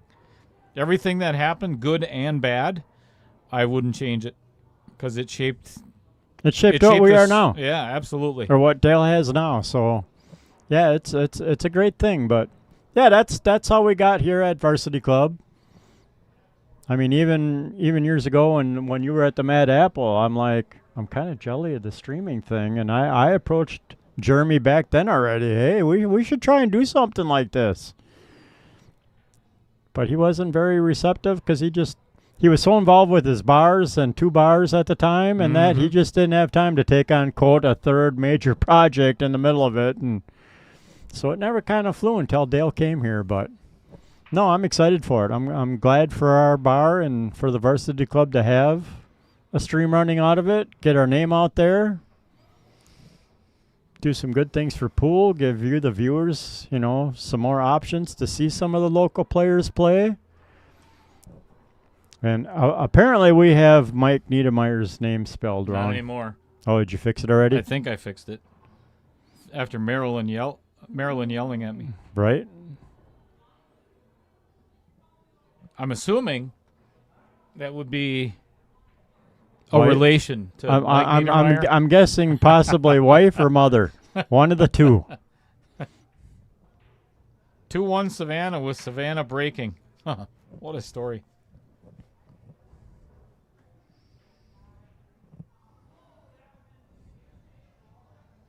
Thank you, Raymond.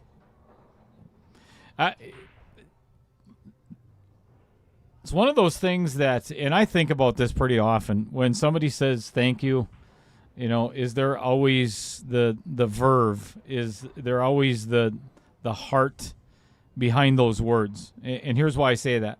When I say thank you for the comments, Raymond, those comments mean more to me than anything you could ever imagine. Yep. And if we're already friends on Facebook, and I'm not going to tell anybody what it says, but I've been working on my story, if you want to call it that. Why do I do this? Why do I stream? Why did I make this the last 6 years of my life, right? So I guess a little bit of a preview. Anybody that's a friend of mine on Facebook, watch my personal page over the next couple of days, because I'm going to post that story of, I don't do this for recognition. I don't do this for the accolades or that's part of it. It's fun, but this is my job. And I've never been more happy doing anything in my entire life. So I'm not going to give it away. Just watch for the story. It's taken me a long time to kind of put it together. Yeah, and it's kind of cool even for me because, like I say, it's I've been at a bar or another pool hall somewhere, and all of a sudden somebody will come up and they're like, "I recognize your voice. Are you that guy streaming?" And I'm like, "Yes, I am."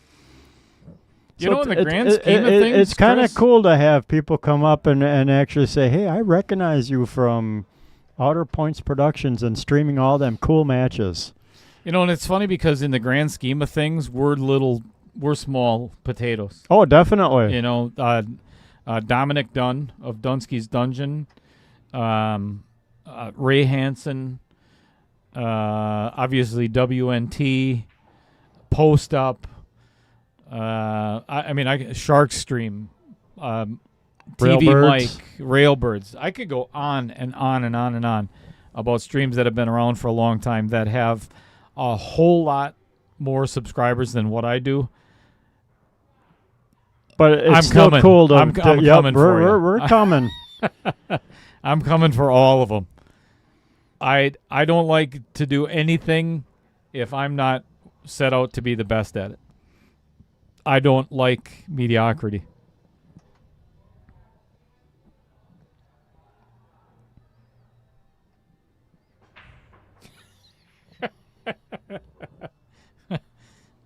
No, it's not, Todd.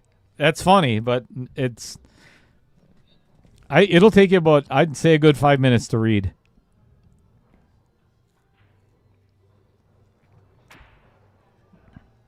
The Outer Points gets Mike Niederrmaier on the 7-ball in the side pocket.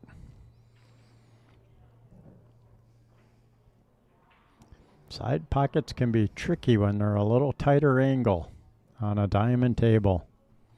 They're a little misleading sometimes. You think you got the room, but that little bit of shelf makes that difference compared to a valley, and it'll spit it out.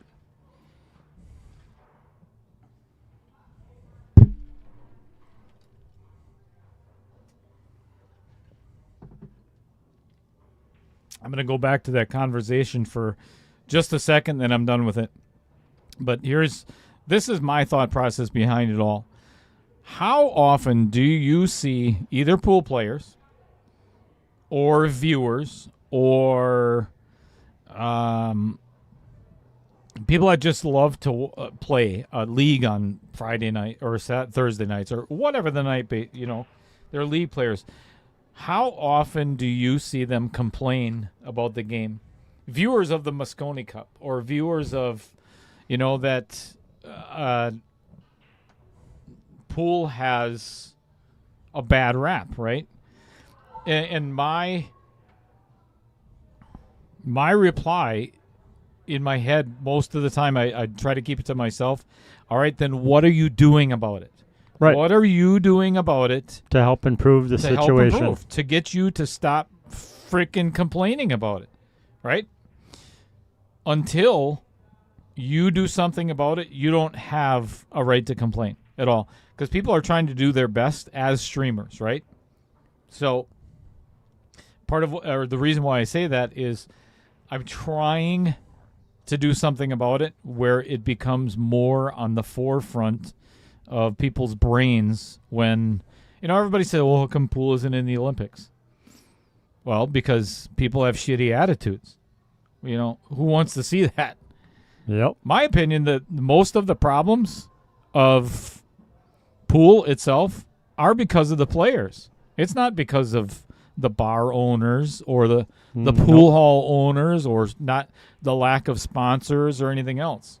It's not. It's the players themselves. Yeah, it's like how many state tournaments do you go and you see people walking around in sweatpants? It's like, back in the 60s, everybody dressed up to show up for a big tournament, dress slacks, button-down shirts. It was supposed to be a class act. Professional. Yep. Now it's sweatpants and a T-shirt. And if you tell them, I'm sorry, you're going to have to wear something a little bit better than that, they get a freaking attitude with you. Yep.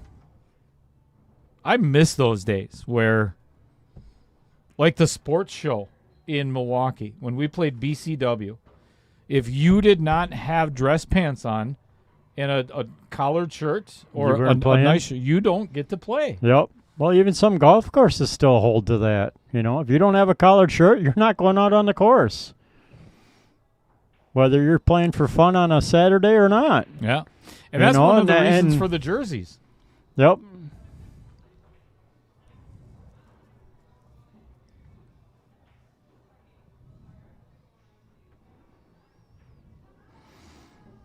Yeah, 90% of the usual players here at the varsity club are very passionate about the game. You know, our Thursday night league, we push for coaching your co-partners, and like we had a couple new teams this year, and some of the higher ranked players, you could watch some of the higher ranked teams, they were coaching the other players how to try and win the game. Yeah. That's awesome. You know, so yeah, most, at least for the league players and the regular, well, I'll say the regulars, 90% of us are very open to helping you improve your game, giving you a couple tips and suggestions, and help you learn. Help you go to the next level if you want. You know, that's one of the great things about pool. You know, if you're just happy, you know, I make 1 out of every 4 shots, but I enjoy playing, nothing wrong with that. If you want to try and be a master player, nothing wrong with that. You know, that's what's nice about this game is you can enjoy it at any level. I know we're doing a lot of talking while there's a pool match going on. Sorry. But you can kind of see that for yourself, what's happened. We don't have to commentate on that. But I had one of the most pleasant conversations the other day with John Barton. So if you look at the beginning of the stream right now, as a matter of fact, let me put If you notice, there's a new sponsor, which is JB Cases. It's the biggest and the best pool case maker on the planet. Anyway, I really got to know John the other day, 3 days ago. Hour and a half we were on the phone. And he is very much of the same mindset, and I really appreciated that conversation. He's doing whatever he can, because he's a pool hall owner as well, is to grow the game. You know, bringing in the juniors, bringing in... Actually, he gave me I think it's just a phenomenal idea of putting on a clinic here at Varsity Club for free. That would be cool. Just bring in people that, hey, are you interested in learning the game of pool? That's it. And you don't have to charge them for it. If you make it fun and exciting and whatever, they're going to become players, you know? Yep. Nice try on the cut.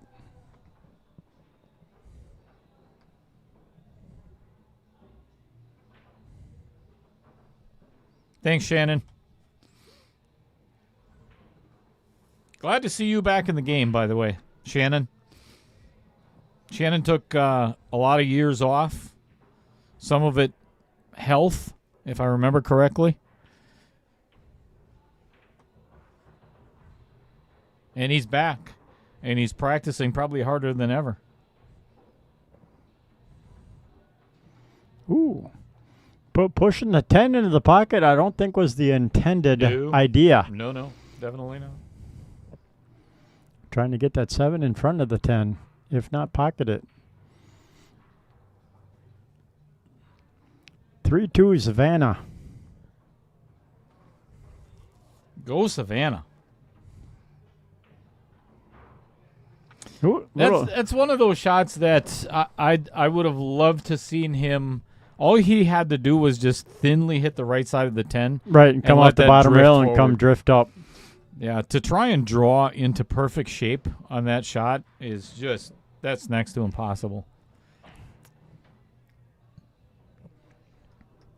Yeah, if you wonder how some of the higher caliber players get them positions on those kind of shots, it's like Dale said, thinly cut the 10, come off the bottom rail, and let it bounce up table a little bit.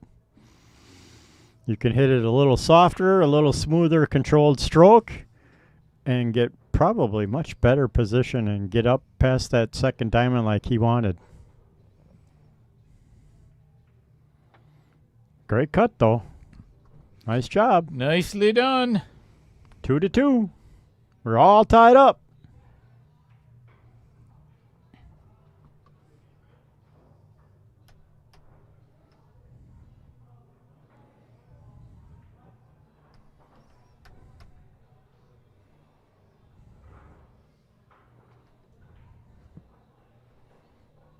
Kit Kat the candy bar still cheering on Dad. And Kit Kat, if you are not aware of how this format works, because it's the best 2 out of 3 sets, because your dad's opponent, the bad Mike, Mike Karcz, won the first set. Your dad has to win this set. So the first one to get to 7, if Mike Karcz, the enemy, wins, then the match is over with. If your dad wins, then we're going to play some 10-ball, which is another race to 7. And if they're not done by 6 o'clock, we're kicking them off the table. I'm just kidding. There is another match today, starting in 2 hours-ish.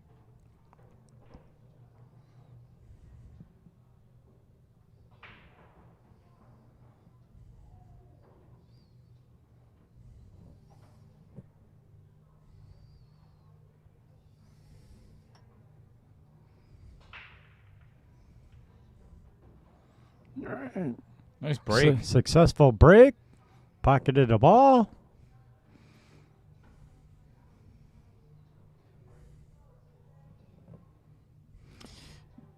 I think I'd be taking solids in a heartbeat here. Yep, and I'm thinking 7-2 to get rid of my first 2 balls. Work It's my a- way back up towards the 8. It's a little bit steep on the 7. I would consider 4 ball? I would consider either the. Well, you could actually take the 2 6 here ball. right away. I almost like the 6 in the upper left-hand corner. Yeah, but you're, well, maybe not over the 7 ball as much. Can cut the 2, and then I run actually into like the 3. I actually like, if you don't like the 7 ball, I like taking the 2 first. I Get just rid of don't- that thing. I don't like how steep that 7 is. But I do like solids. He could break up the stripes right now if he played the 15 first, but I don't know if that's tied on to that 14. That looks like a little gap in there. 3-3, the opponent's making a comeback.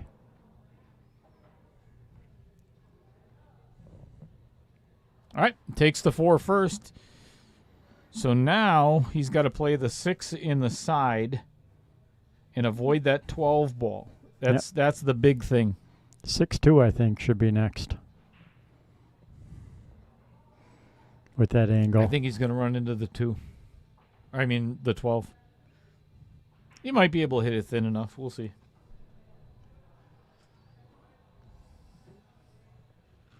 Oh, he's thinking about taking the 6 down in the corner. That's not a bad choice either if you can pocket it. Hold for the 7. Yuck. Whoopsie. That's poopy.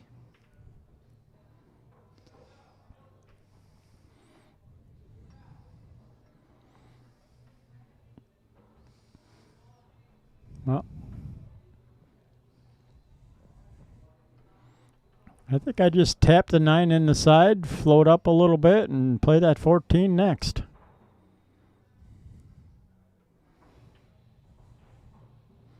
I don't think I try and go crashing down into these. No, me either.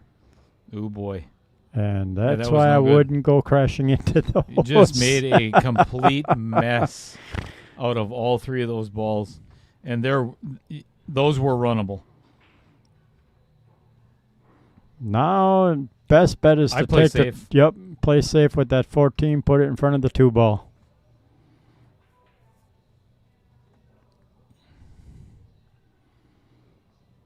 Try and draw back just a little bit and see how close I can sit on that 13, 15. Yep. Very nice.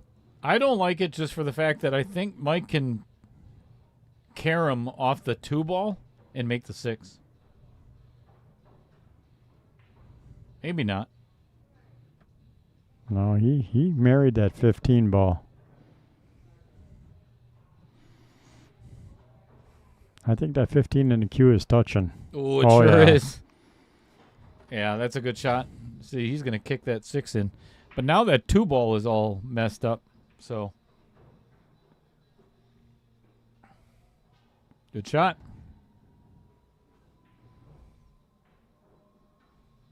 Oh, he called safe. That's interesting.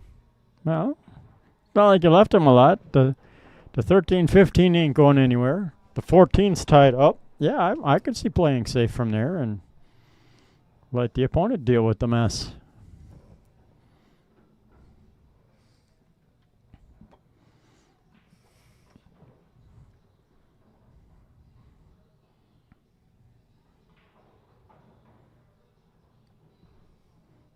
Well, not that you could see it, but Mike was trying to pocket the 12 ball up in the corner. I'm actually watching another match over there. Chad and Vincent Schrader. Oh, okay.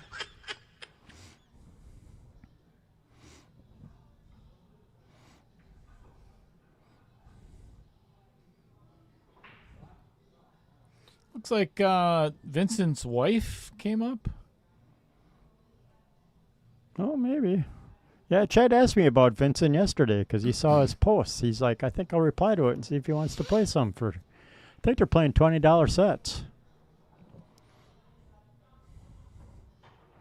That's it? I could be wrong, but I think that's what Chad said yesterday, or maybe that's what was in Vincent's. On his post? Yeah, I think on his Facebook post. Cheap sets. Play some cheap sets, and Chad's like, I'll play some $20 sets. I'm like, right?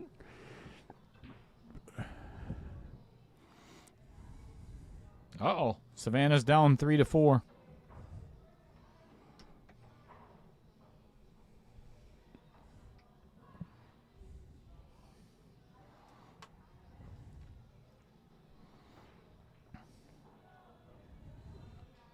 Well, since Mike Niederrmaier can see the bottom of that 15, or the bottom of the cue ball, I would try hitting the 15-13 and draw back behind the 14 to get them 2 balls apart, because you can't get out with them married like that without banking.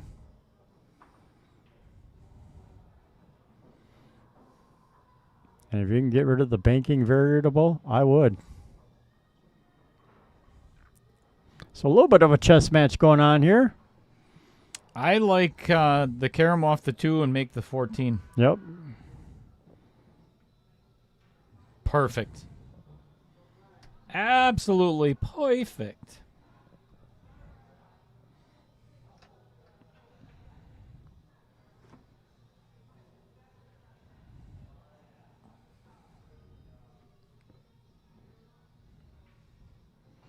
All right.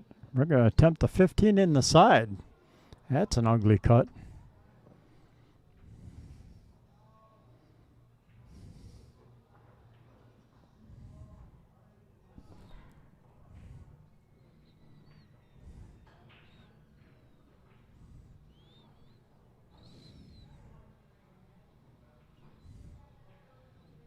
I haven't washed these in 2 years. Do you think I should? Maybe.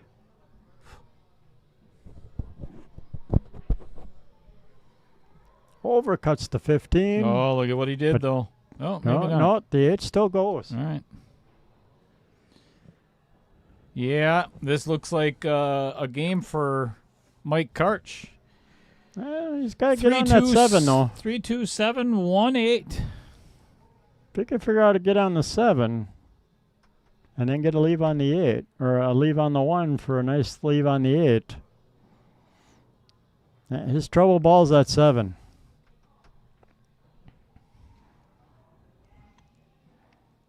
Yeah, you could do this. Yeah, this isn't the worst idea, because 1-7. you could save the 2 for a good angle to come up table for the 8 I yet. really liked having that 1 there for last, though. Yeah, I really like it. I would prefer to keep it as my key ball, definitely as my last ball to get on the 8, but sometimes you got to improvise. yep, like I say, be off the with that leave between the 3 and the 2 and trying to get back on the 7, you're asking for a lot.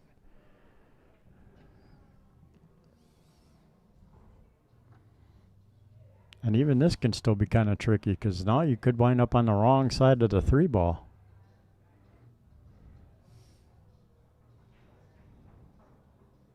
Ooh, well done.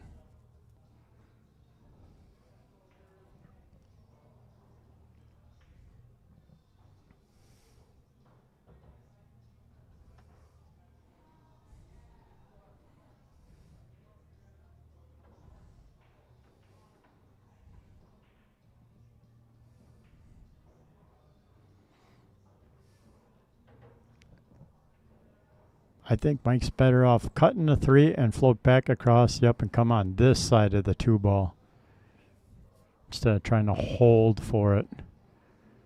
Problem with trying to hold is a lot of people decelerate their stroke. So usually not only do you miss the leave, but you miss the shot because now you've tried to like decelerate your stroke and it puts a funny spin on the balls. So this was a much better option. Oh, how do you hit that? Perfect. That's the leave you wanted off the 1. And this one you can't miss. And literally, there's no way to miss it. Well, if you hit the 12 first, you could. Even if I think even if you do that, it goes off the 12. It does all kinds of. He actually missed that one. If that 12 wasn't there, the 8 wouldn't have gone in.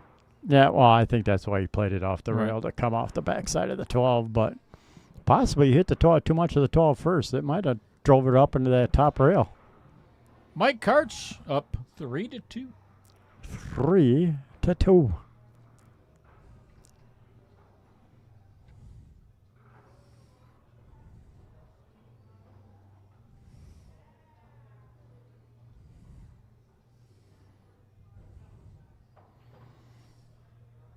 This is a game Mike Niederrmaier needs to win. Get a little bit of confidence back. He's lost 3 8-ball breaks in a row now.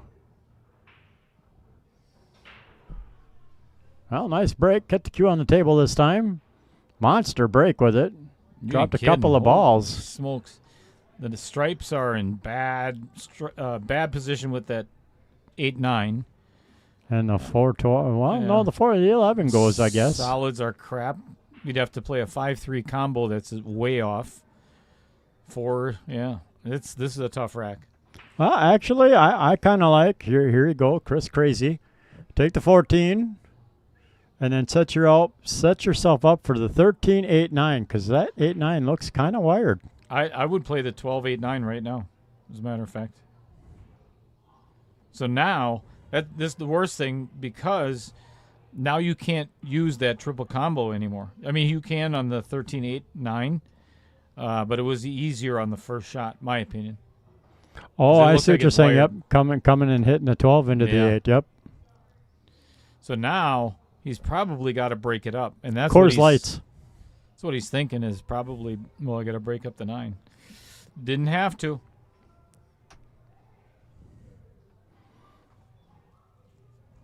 Yeah, Randy. Yeah, it looks like he's drinking some Coors Lights over there.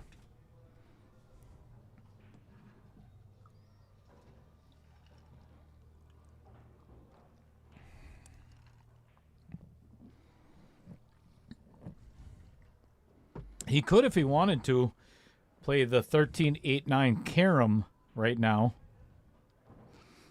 I would recommend that. If not, there's no way he's getting that 9 out of there. Yeah, and I don't think he sees any of the options we were talking about to get on that for the 8-9. Yeah, he's playing safe.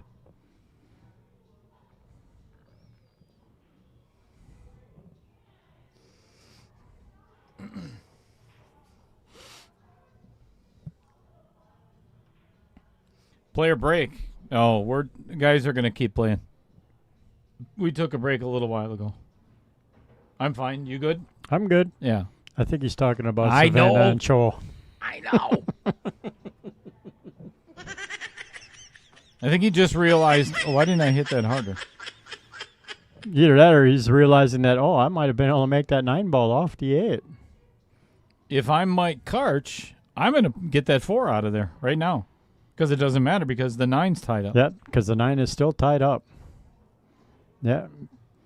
Even if you just get the 4 in front of the 11.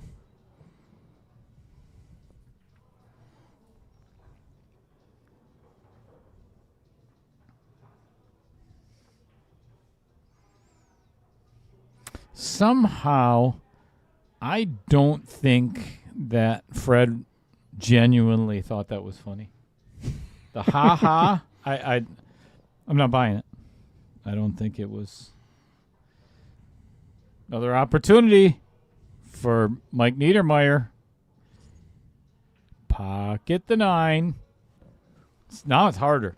That's much harder, but I think you could still carry him off the edge of that 13, hit the 8. Oh boy. I think he almost has to play the combo now. Yeah. Just like that. I think he could play that combo and make the 9. But now his 11's tied up too. Now, if he hits it hard enough, might send the 8 into the 4. Oh yeah. And then make 3 of them. Ooh, almost called it, Chris. Well, you did call it. You were just wrong. Wasn't wrong by much. I think, honestly, if he hits this well enough, I think he can make the 11 ball. Yep. Follow it right in. That 4 is pretty deep. And it's the only shot that he has.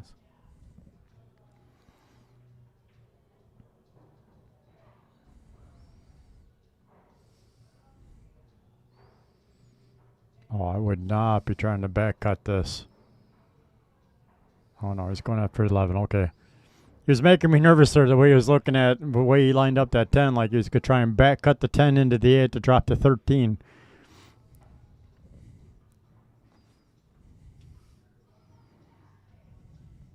And Scotty Scheffler, yet again. Oh, no. That's the worst thing that could have happened. Ouch. Scotty Scheffler is now within striking distance of Matt Fitzpatrick.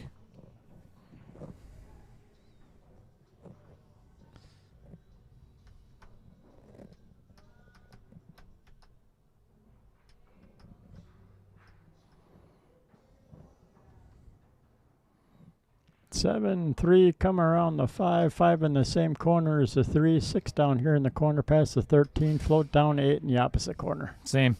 Mm-hmm.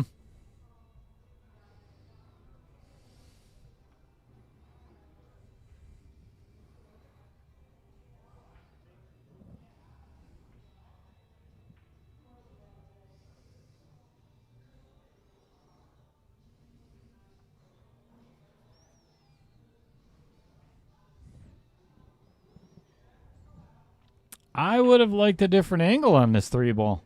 Yep. I would have floated down a little further. Well, if you play it like that, then who cares? Right? That was a great draw shot.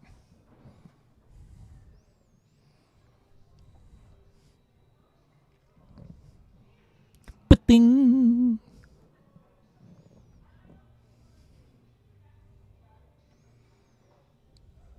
Perfect. This is ideal angle on the 6 ball. Yep. To float down for the 8. Float down, get about where that middle diamond is. You'll be beautiful. Oh, thank you.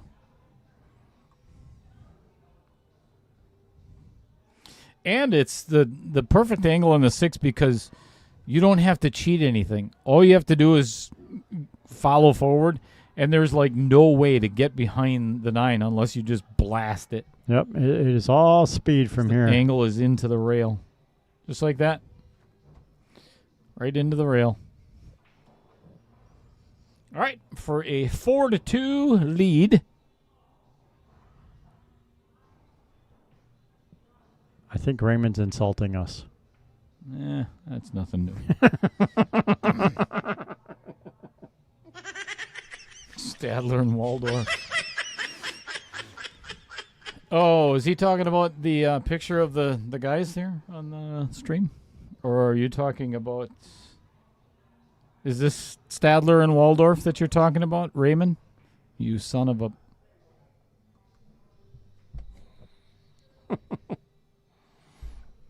I'm the animated person of the duel.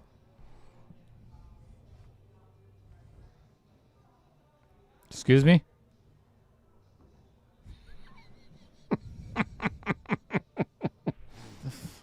What is wrong with you? All right.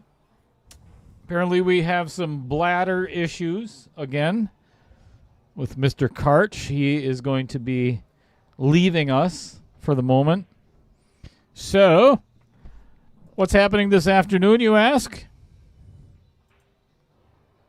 Again, what's happening this afternoon, you ask? Chris. Ooh, another tournament at 6 o'clock.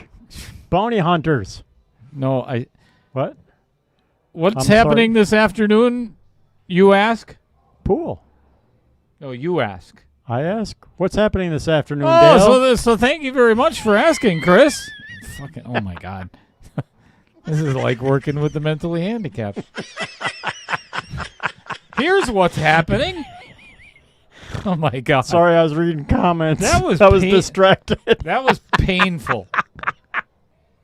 Jess McDermott, he's already here. He's been playing with himself over yonder, practicing pool for this afternoon.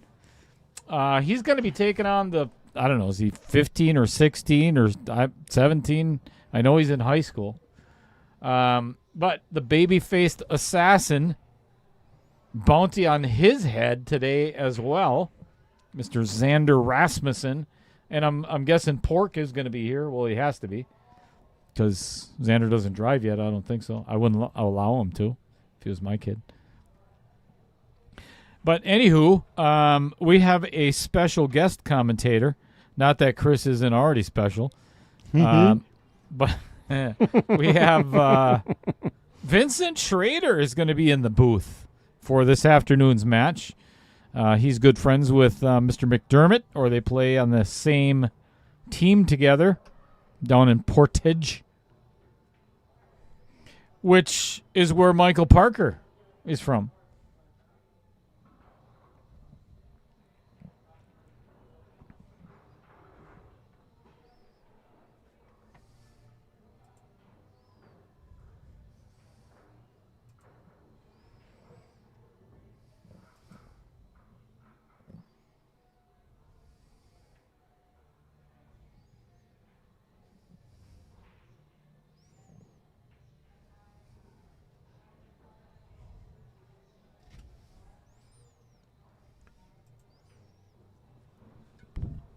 Where the heck is Pickles today?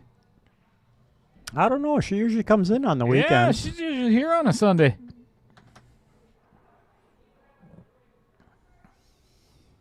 I mean, maybe they got some flooding down in West Bend. well, it could be. Her TV doesn't work. Sorry. Ooh. Uh-oh. Roger's trying to jump. You jeez. Makes a good hit. 6-3, Chow.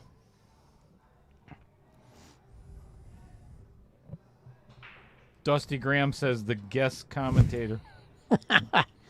You couldn't pay Roger enough money to get in this booth. He's done it once, and that was more than enough for me.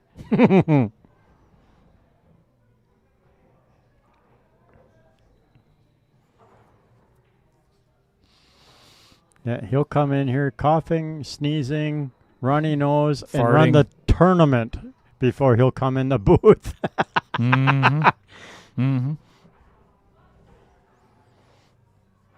There's a couple times I've come to run my Sunday tournament, and Roger's sitting there, and I'm like, what are you doing? He's like, you got to be in the booth. I'm running the tournament because I ain't getting in the booth. I'm like, okay. Thanks, buddy. Yeah, Roger's a real pal.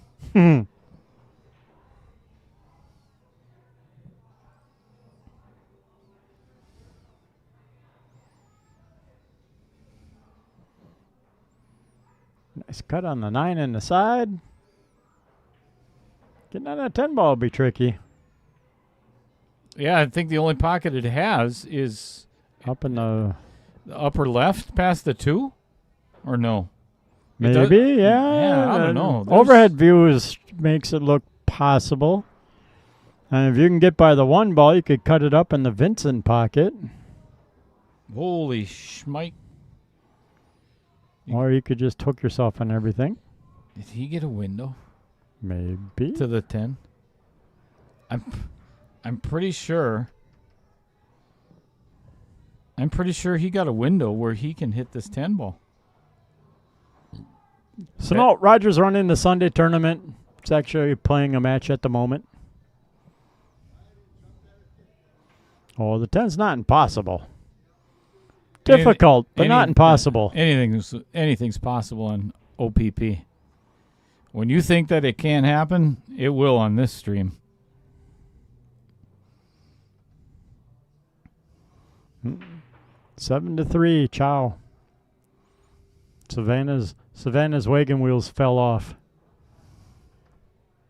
Hopefully the pit crew can put them back on and she can start to make a little bit of a comeback.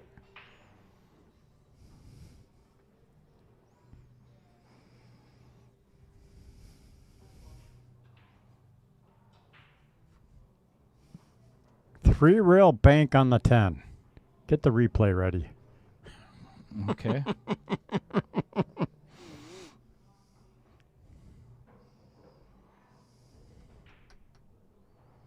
Oh, drills it. What? Doesn't get a leave on the 15, but drills the three-rail bank even though he hit a ball on the way through. Watch this. Something hit the one. Oh, must be the Q and the 8. Watch this. This is mental. This would be a Chris shot, by the way. That's a Chris Melling shot. If he gets out on this rack, he belongs in the Masters division.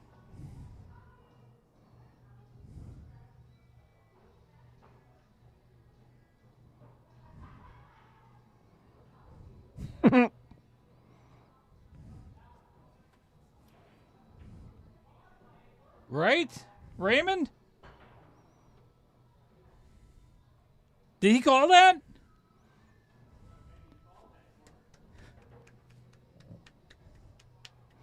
That was a great shot on the 10, though. What the hell?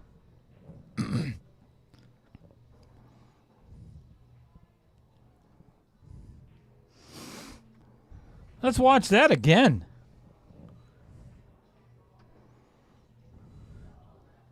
There's a couple. Does the 10 hit anything else? No, it's the cue ball that punches the 1 down. Yeah, that went straight in. Wow. Unbelievable.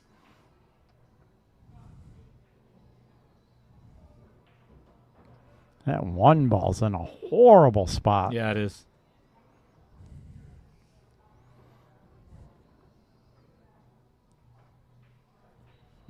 Legendary Roger. Which Roger are you referring to?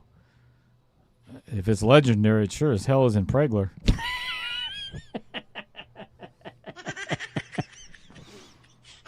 Oh, legend. What's the difference between legendary and what's that word that I'm looking for?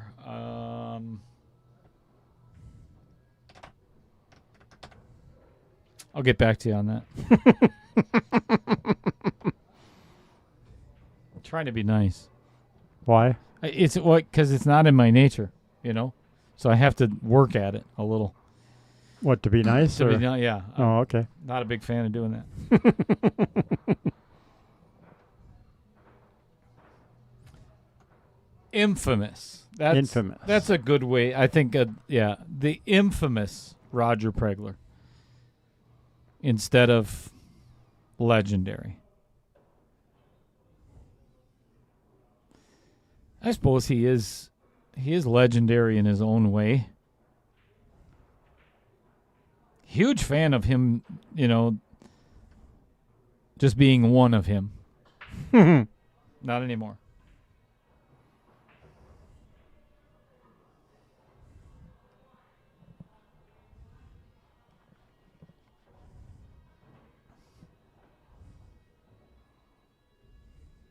I think he's so straight on this. He has to cheat this 15. He has to throw this 15 in to cheat the side of the pocket to get any kind of shape on that 8-ball. This is a tough shot. That's definitely no gimme. Do you know the difference between and oh my god? Yeah, probably I'd say 2 inches.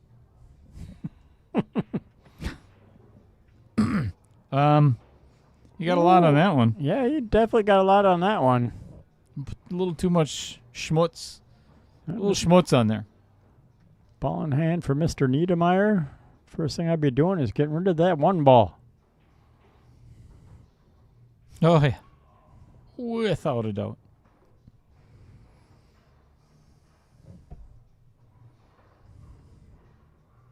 Yeah, Raymond called it.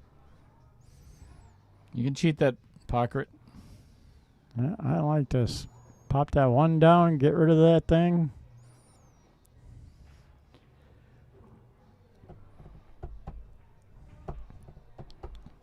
And, almost hooked himself. Almost hooked himself. Yeah. Good thing for that 7 ball. Because I guarantee you was hoping to get on that 3 next.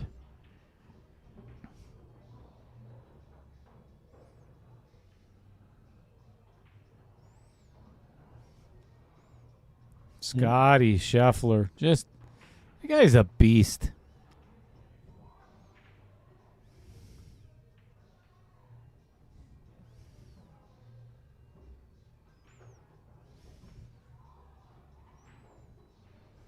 Nice draw stroke. 467 Fargo, my ass. I mean, what a great shot. A fabulous shot.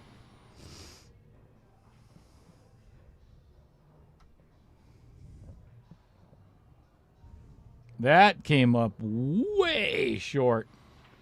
That's not the worst. But I don't think that was his intention. No, I don't think it was his intention either. I think he wanted to get up and get that 3 in the side. Or down in the corner, I mean. He's going to have to play it in the side now.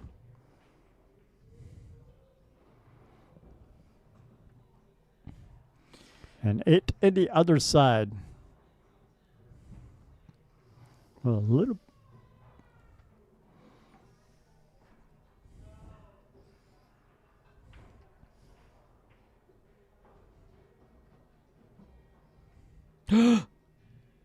Oh, my goodness. Holy cow, I can't believe that fell. Wow. There's a shot that'll make you pucker.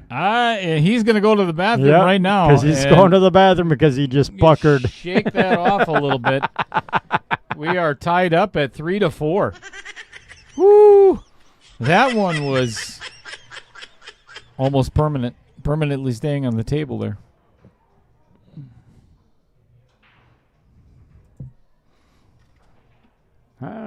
He needed that one, though.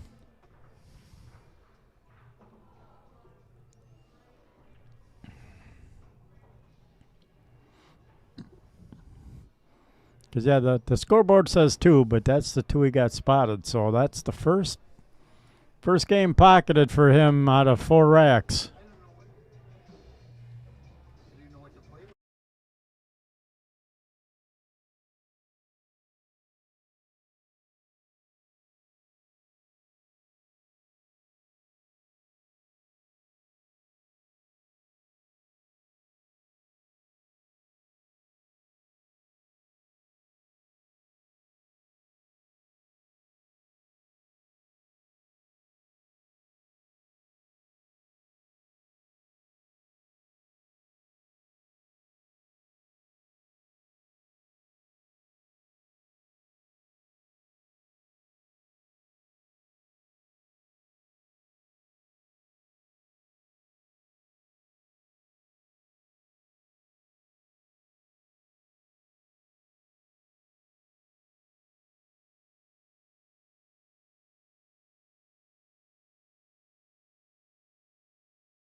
Roger Craigwood. Okay, that's what I thought. I just haven't seen him for a while. Yeah, kick him in the nuts if you want to. Tell him it's from us. Yeah. He's buying me a beer, so. Oh, wait till you get the beer then.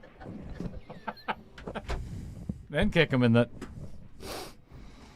Yeah, get the beer in hand first. And then kick him in the friendly place. The front naughty. That's a Bob and Tom thing. You ever listen to Bob and Tom? Yes, I Yeah. used to enjoy listening to them and Yeah. They always tell talk the local radio station quit playing them. the Bob always referred to it as or Tom, maybe it was Tom. Either way, always talked about the front naughty or the back naughty.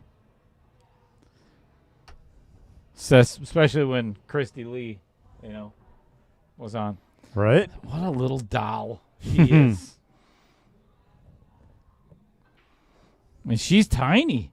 She's little. You ever see a picture? No. Look it up on Christy Lee from the Bob and Tom show.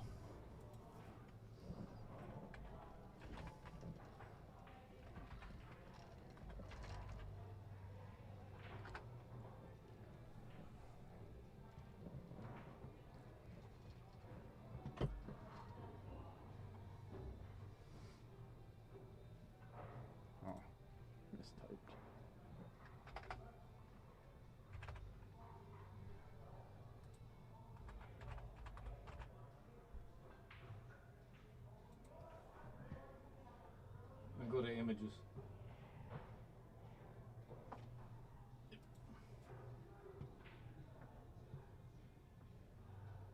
Go to the first one there.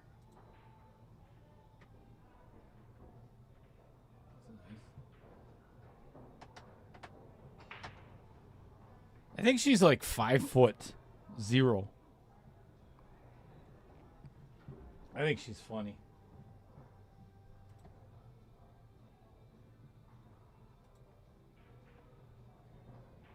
Whoopsie. Big old miss there.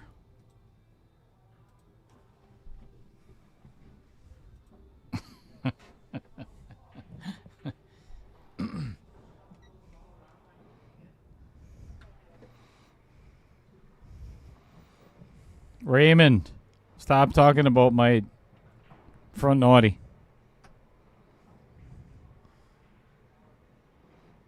Good job for Savannah. Second place in the Women's Open at 16. Can't beat that.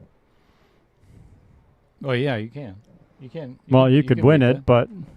That's the only way to beat that.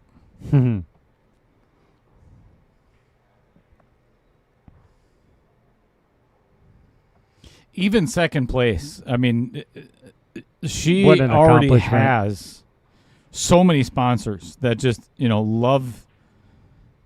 Given the fact that her age, I'm thrilled to have had her on the stream table many times already.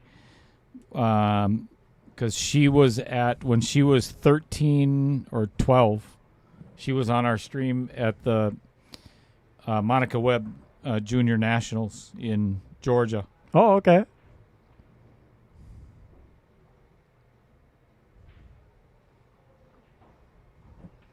A really good shot by Mike Niederrmaier. That was really well done. And now, if he can play that 10 ball and get on, I think he can get that 11 in the side next. You don't want to bump into that 15 just because it's already in a good spot. So if you can run into the 11, first you got to make the 10. Uh-oh. That might cost... That might cost him a game there. That solids are sitting pretty good now.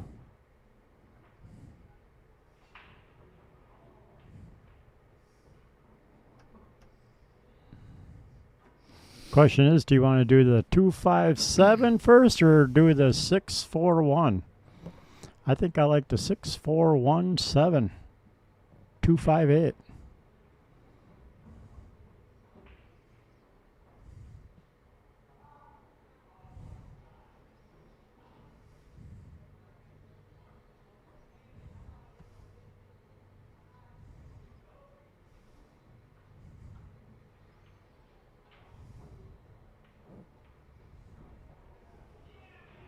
Front row. No, he's got the 7. Yeah. I like this 7, 2, 5, and then 4, 1 or 1, 4.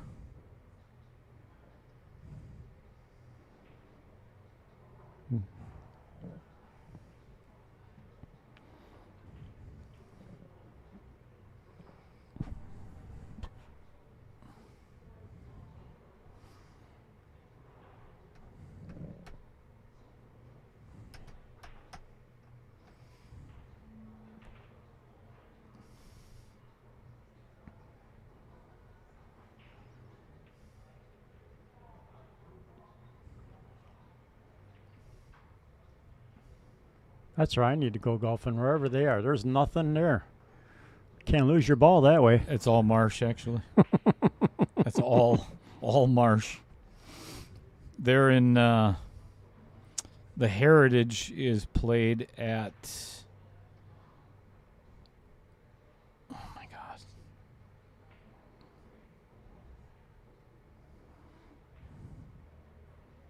Is it Calabogie Sound?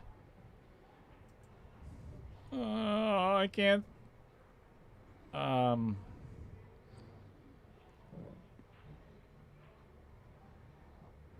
Ooh, little fortunate moving that Something- 14 out of the way, because now you can get the 1 and cut the 4 and get the 8.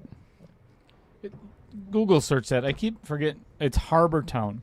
They're in Harbor Town, but I forget the name of the state. Where is Harbor Town? I think it's. I mean, it's on the eastern seaboard. But I think it's. Look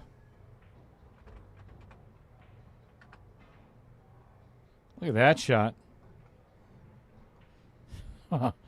That's a beauty.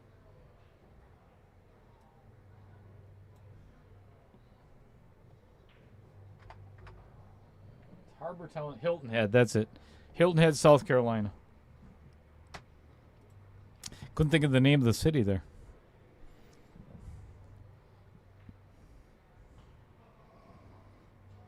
I guess you could lose your ball in the weeds. At least the trees, you have a chance of maybe finding it. I know I find everybody else's. Yeah, right. I think last year when I was out with Volkman a couple times, I actually found a couple Pro B1s. All right, to make it 5-3. Down Nice she shot. goes. Well done.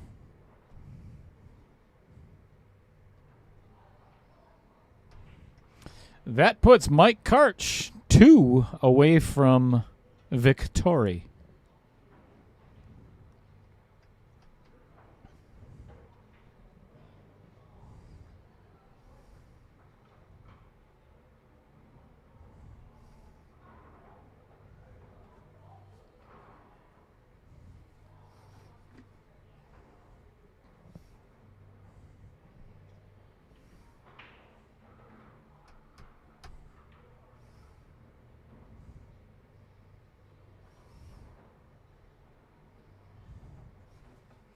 I got to visit the facilities before I wet myself. Okay. See you in a little bit. We don't want to see that, do we? No. I don't want to sit in it either.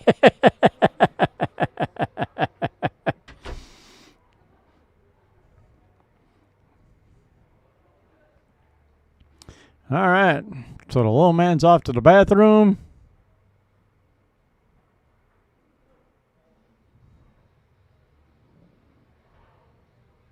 Mike up to break.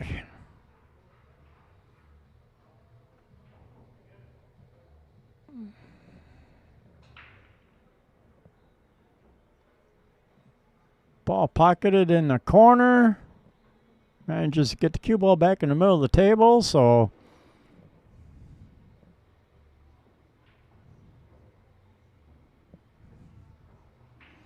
well, you can design a shirt and send it to Dale. I'm sure he'll be open to maybe the idea.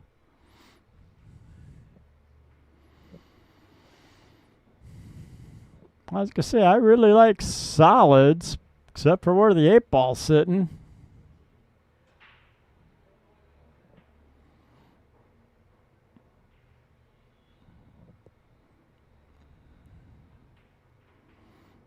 Might be able to break the 8 out with the 3-ball with a good angle. Possibly with the 1 ball with a good angle. I like what he's looking at. Take the 5.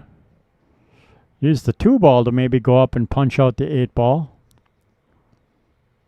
Because then you've got the 1 ball as a safety valve up there. It's not the worst idea. And then come back for that 6, 4, and 7. Get rid of your problems as soon as possible. If you think you can run out, I think that's the way to go.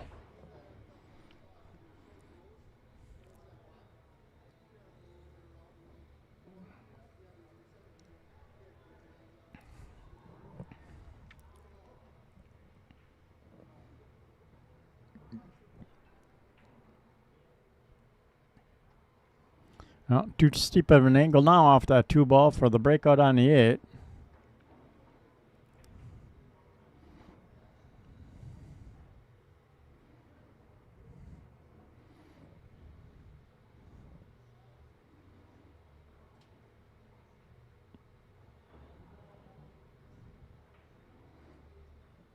All right, take out the 4.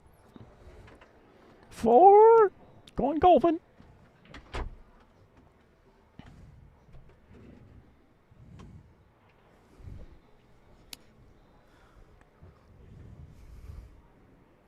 Oh, miscue.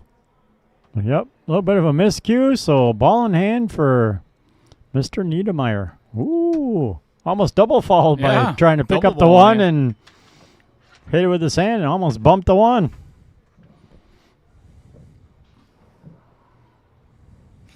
was thinking about that when I went to the facilities. What's that? Mike Niederrmaier.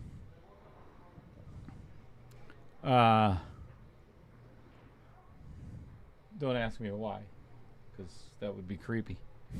And his daughter's listening. So, anywho, no, I was just kind of assessing the match in my brain as I'm walking over there and walking back. And for a 467 Fargo, he's really holding his own pretty well today. Not too bad. I mean, he's within striking distance of keeping this match alive yet, you know. I think he's playing really well. It's not easy. I think I get rid of my 11 ball first, so I could try and use the 13 and the 9 ball to break out my 8 ball and 14. I think this is a mistake, getting rid of these 2 balls. Yep, you had to break that 14 up now, immediately. And because the 11's in the middle of the short rail, I consider that a hard ball, so I'd want to get rid of that sooner than later. I would have made that my first ball. He can still actually, if he gets position, he can bank the 14 by the 3. I was going to say he could bank the 14 and use the 3 as a little bit of a funnel.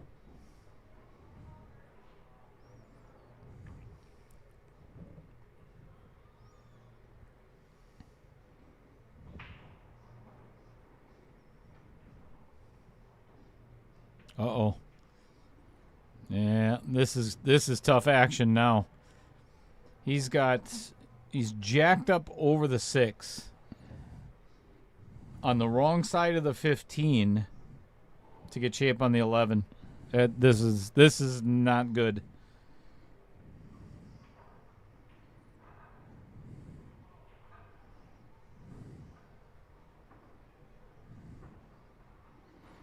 He's in trouble. So Raymond says he wants a shot at designing a shirt. At a shirt design. The job is all yours, Raymond. See, told you, Raymond, he'd be open to that idea. You betcha. Send him a design. You have at it. I'd love to see it. The cool thing about working with Tracy Kennis and the onboard sportswear team is I can design anything I want, and if it fits their I don't like the way they do things, they'll let me they'll put it to print. If you don't get on the 11, I do not like this. And the worst thing, oh my God, and he scratched. That is going to cost him another game. That's going to put Mr. Karcz on the hill, I believe. Yep. First ball I'm taking is either the 2 or the 6. Most likely the 2 ball on the side.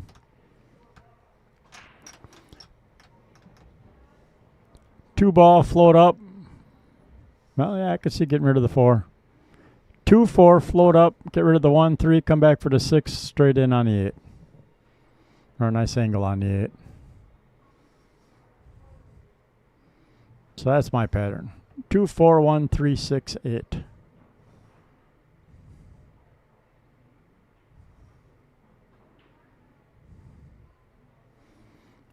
Just need to make sure off the 2 ball you float up a little bit past that 14 and should be golden. Ooh.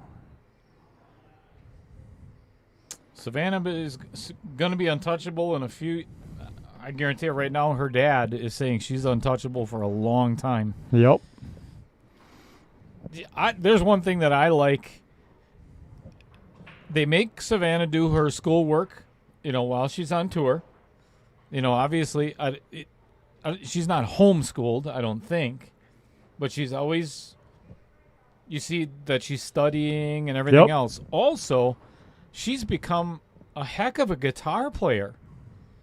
I mean, for as long as she's been playing guitar, she's really good. Oh, okay. I didn't know she played guitar. Yeah.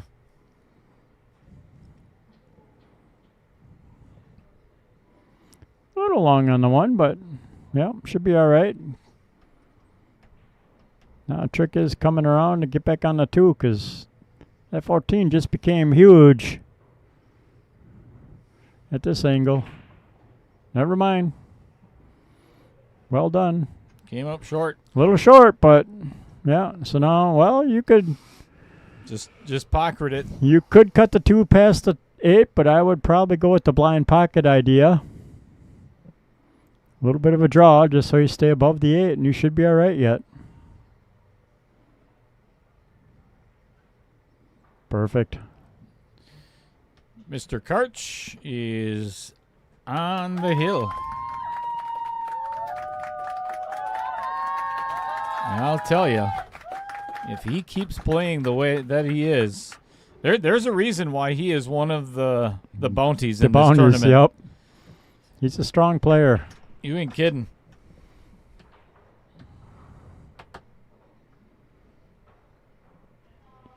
Well, that puts all kinds of pressure on Mr. Niederrmaier. He has to win all the rest in 8-ball. And that's out of 4 games of 8-ball. 4-to-1 ratio, that's a hard really hill tough. to climb. He's got to win 4-0 in order to extend go to this 10 match. ball. Yep. Yeah, that's. Well, at least he's getting his break under control, though, and keeping the cue on the table. He's got nothing. Unfortunately, he came up dry. Yeah, nothing down. I would almost consider playing that 6-9 right now and taking solids. I would not. I would thin the 11 and break the 9 out. I like stripes. Yep. I could see going that way, too.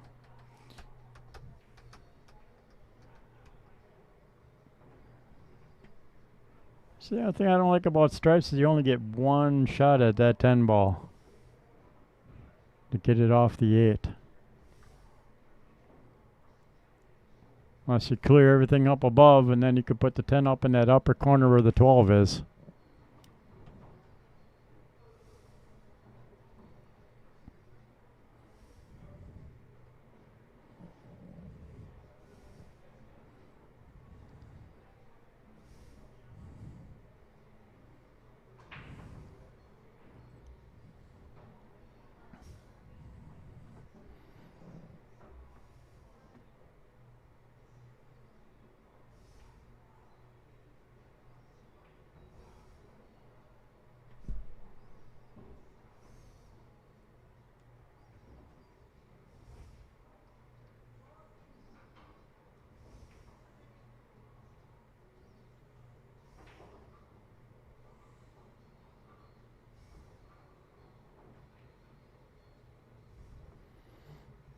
All right.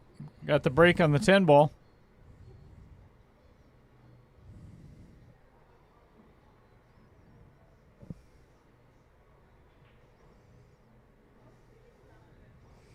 Matt Fitzpatrick falters on the last hole of the RBC Heritage. Whoopsie. And instead of winning it outright with a par, he ends up making bogey. And they're going to go into a playoff. He and Scotty Scheffler. Fun. Yikes. Do they do a full 18 for a playoff or like No, 3 holes if I one- remember one. correctly? Oh, just one? One at a time.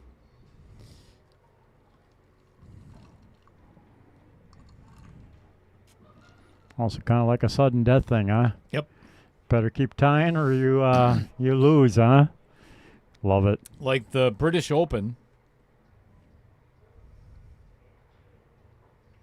The British Open, they would play 3 holes. Maybe that's where I was thinking 3 holes from one time I watched golf and had The a playoff. Masters, however, though, they play an entire 18 the next day on Monday. Gotcha. U.S. Open, I think, is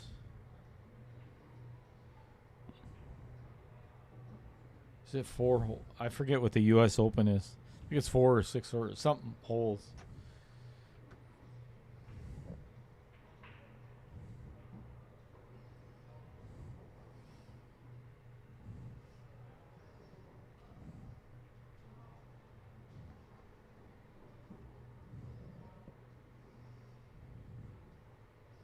Oh, that's right. Titan Life just said, because I was in Florida at that time for WISPA singles. That's right. Savannah was here in Appleton. Yeah, for Wispa, yes, she was. Hmm? Yeah, Challenge table. yeah, she was doing challenge tables.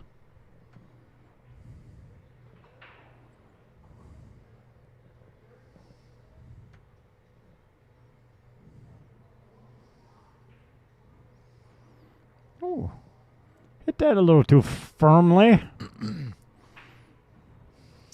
But until that 15-9's out, Oh, it this doesn't is hurt ideal. him. This is perfect for that because Oh, now yeah, he can he's got pocket the angle on the 12, yep. Yeah, and I run just right into noticed that.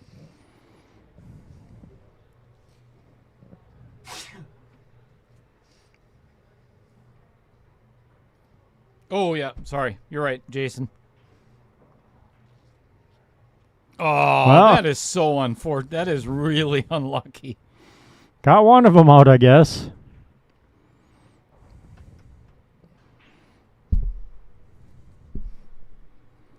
Jason, isn't the Masters the same though?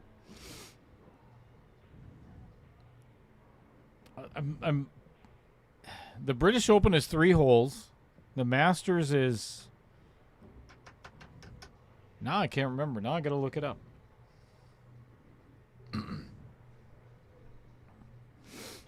If I cared that much, I would. I don't. I think I'd just go up and bump to 15 a little bit if I was playing safe. I would too. I'd keep that 9 there for a breakout. I actually would have. Oh, I see what he's doing. Okay, well, that's not the worst. Yep. That's Get it not- on that side for a chance to. Smart shot. Yep.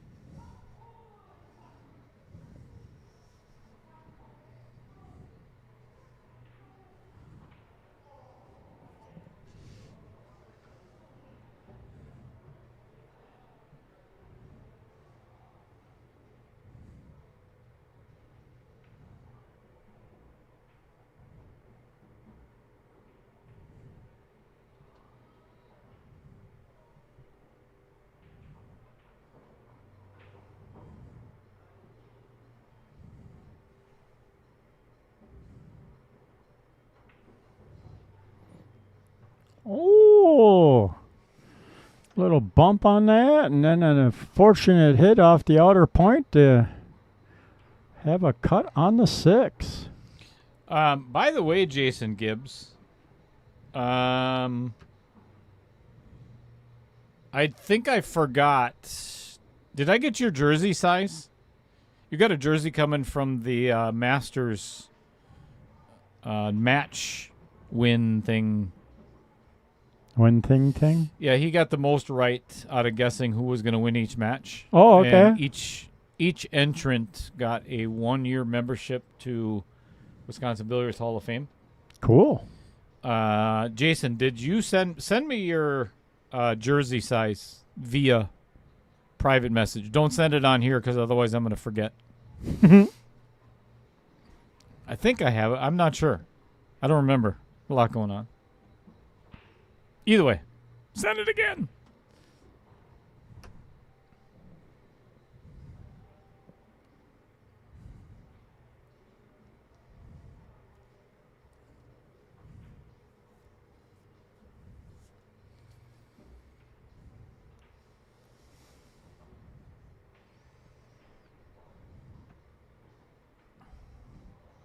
Nice. Oh, Cut. I didn't think that was going to go in.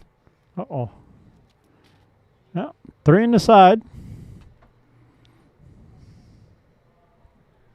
Getting on that 7 will be tricky, though.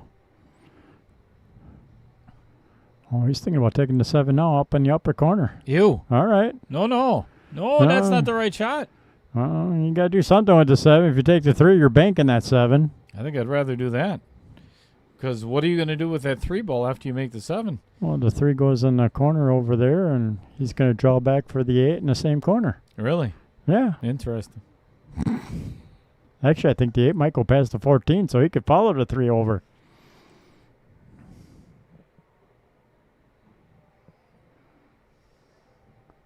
Why, yes, we do.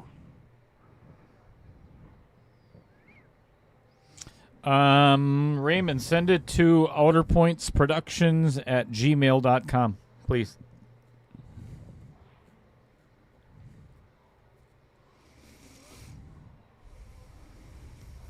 If he makes this and gets a leave on the 3, he definitely earns this rack. This is no gimme. Oh, and a miscue. At least he got a good hit out of it. Yeah. Good afternoon, Adam G. A little late to the party. What up, Adam? Looking forward to it, Raymond. Please don't send me any nudes like you did the last time. To the other email address. Don't appreciate opening those. Especially when you don't expect to see them. You know? Yeah, you don't like stiff surprises? No.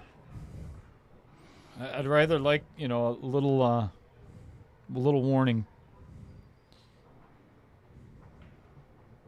Got it, Jason. Thank you. All right. Some follow on the 15 to come back about mid-table for the 9. Raymond says, "Oh, no, never mind then." You sick ticket. You throw your back out. Or your front. Right? All right. These 4 balls is for Mike Karcz to secure himself a spot in the final 8. In the quarterfinals of 1.6. Oh, look outside pocket. Oh. Brutal. You can't leave your cue there.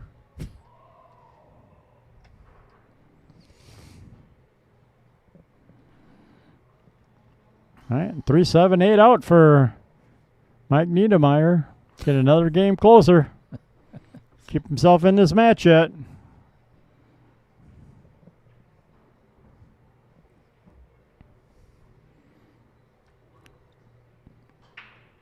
Well, Raymond, you're supposed to put in the subject line forward to the misses. No. Well, yeah. Aren't you two still doing the wife swap thing? Mrs. Cheddar backed out. Ah, it's because she hadn't seen the goods yet. Wow. Wow. Lisa's going to punch you right in the head. Am I right with that?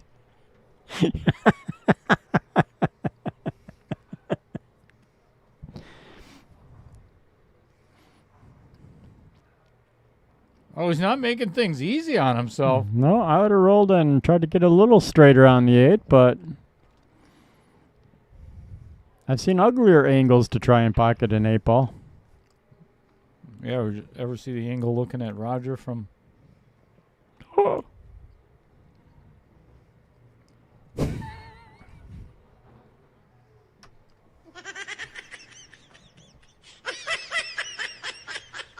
Four to 6.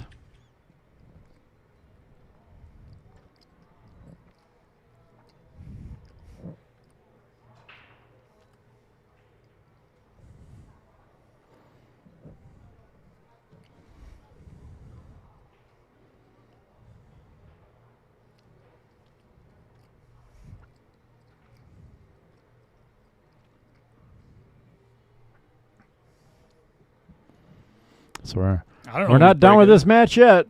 Yeah, I don't know whose turn it is to break.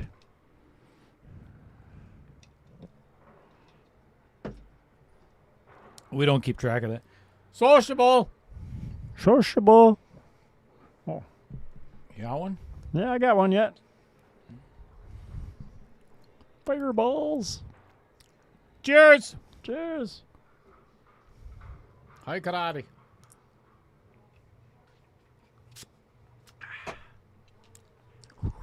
Oh. No me. That tickles the giblets.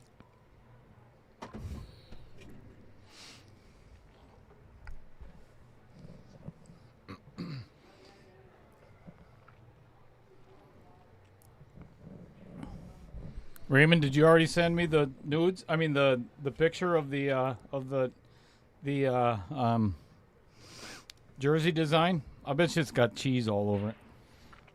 You might want to go back to the table instead of us. Whoopsie.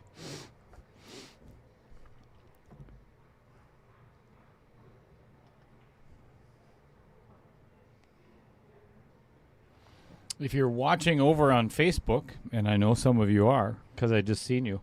Naughty. Come on. Come on over to YouTube where we're having more fun over here. Yes. Than we're on Facebook. Much more fun chat. Better resolution on the video. All right, ball pocketed. The comments are funnier. A little bit of a cluster. You're a cluster. Thanks.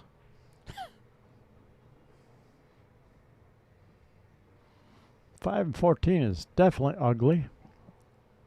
No real starter for solids, so you kind of gotta have to go with stripes.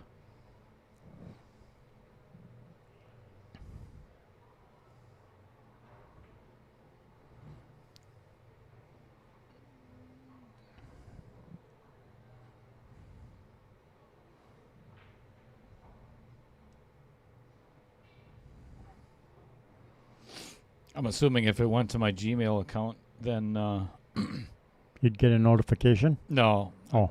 Probably blocked them. Whoopsie.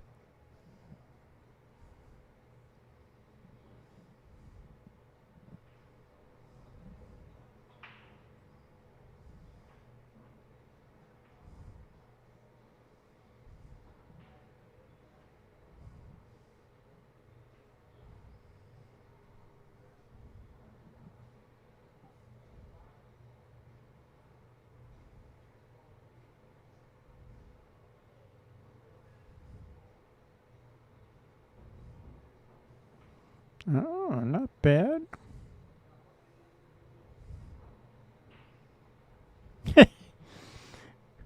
You guys probably couldn't hear it, but I barely heard it through the booth windows. Mike Niederrmaier's like, I ain't putting any of your balls in for you. I can tell you that much. Right. That was pretty good. That's funny.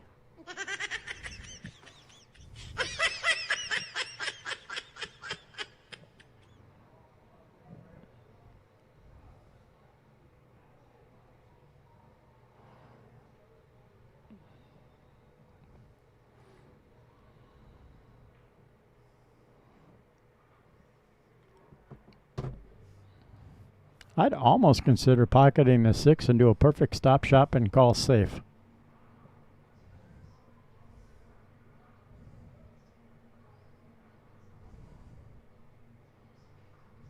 It's not a bad idea. Only because of the way the 3 is kind of tied up. I mean, you could follow the 6 down a little bit. It looks like his 5 ball will go in the opposite corner, which would give him a leave on the 2, but there is nothing easy about getting that 3 ball out. This isn't bad either. Separate these 2 balls. If you make the 4, great. If you don't, it's not the worst.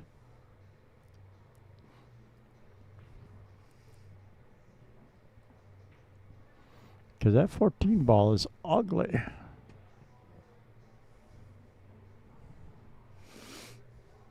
It's very discriminatory. I know. I'm just mean like that. Playing a safe.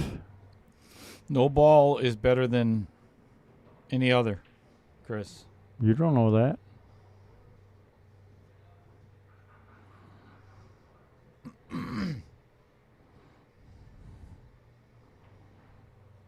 Depending on the game, the 8-ball, 9-ball, and 10-ball is my best friends because they're the ones making me the money ball.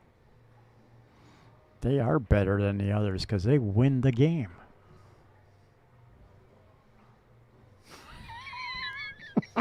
Okay. Blocked? Who's blocked? Ooh. I didn't block you yet. I'll give it time. Oh, Right. We're off to the bathroom break again. I don't have anything else to show anybody. I mean, Could always play your video again. not with could. If anybody want to see the video again, all right, I'll show it one more time, just because Chris said so.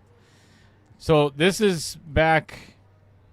This is right after we were talking about it earlier. If you've ever been on morphine to kill pain, there's a drug out there called Dilaudid, which is, from what the nurse told me, is like 10 times stronger than morphine.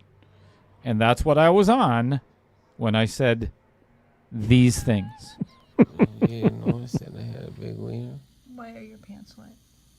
I peed on myself. Yeah, who else did you pee on? The doctor, No, the nurse, no, you. yeah, I peed on you? yeah. Oh, that wasn't an accident. I know. That's not You true. asked if you peed on the doctor, and I said no, I didn't pee on the doctor. no. Bring him in here. I'll pee on him now. But he was really nice too. I'll piss on him.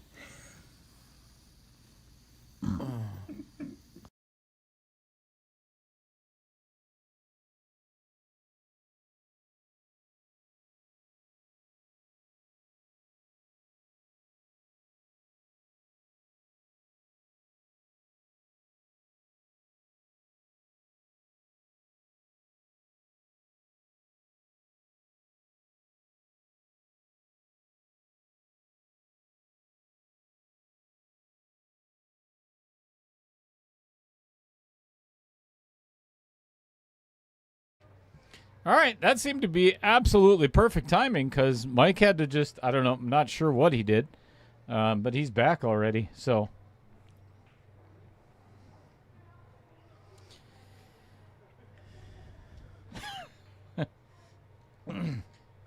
Holy, Adam, yeah, if you've never seen that video before, you're welcome. I'm glad to have made your life so fulfilling. That's what we do here. Put a smile on everybody's face. At somebody's poor expense one way or another.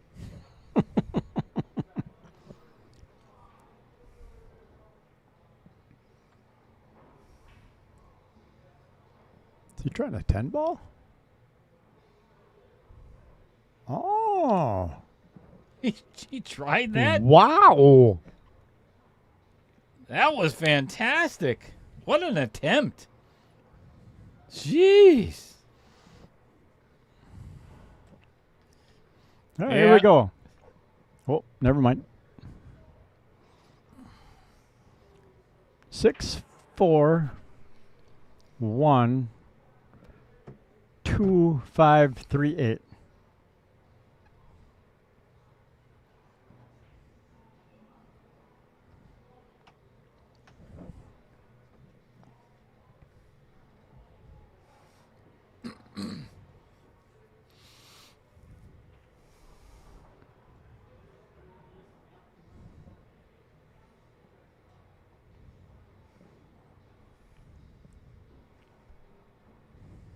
He has to get on this 2-ball so perfect To be able to get on the 5. the 5, to get on the 3, to get on the 8. I mean, this is a tall task. It's not easy, but it's possible.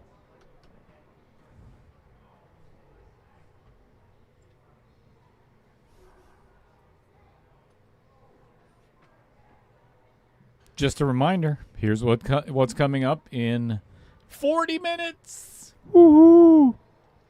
Another bounty up for grabs. Xander Rasmussen. Not even in the house yet. Those damn kids. Right? They come in, they show up, they don't warm up at all. They go to the bathroom, do Right. whatever, get Put their cue themselves together alone. and start running racks. Right. Make you look like you've been playing for 45 years and you suck at what you do. Ooh, this might not be bad if he can get on the 5. I think he's there.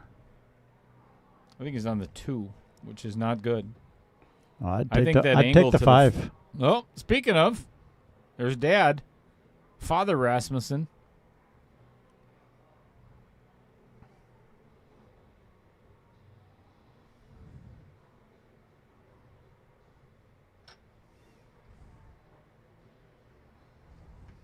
I think you're going to go out and watch a shot if he's taking the 5. Yeah, that should not be a bad hit no matter what. Nope. That 5 is so far ahead of the 14. Yep.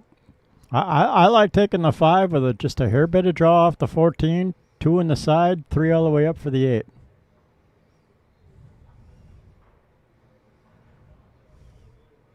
That's my pattern.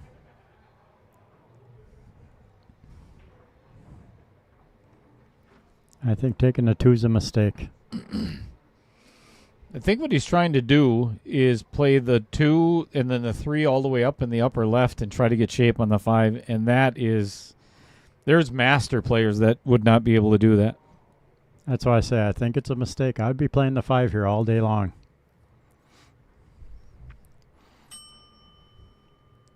Too tall of an order to try and do this.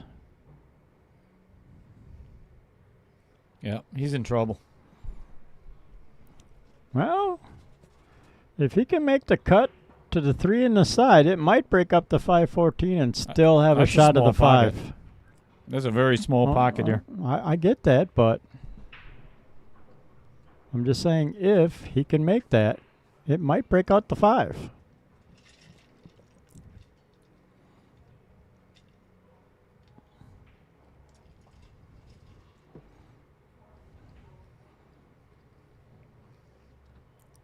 If he doesn't make that and doesn't break out the 5, when he watches the playback, he'll be going, yeah, Chris was right. I should have taken that 5 first. Craig Fowler. In the house. Just been released from the mental institution. Oh, did you see that from Yeah, him? I did. I think we need to kick his. Right. That was rude. It was Craig Fowler. That was a heck of a shot. That was really well played. Yeah, now you have a half a pocket for the 5 ball. Mm-hmm. Nah. Even rail first, this will go in. Yep. I shouldn't say that. He's got to hit the outer point.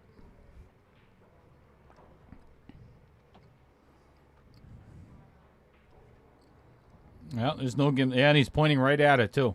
Yeah. At the so outer he point. needs to hit. See if he can pull this one off.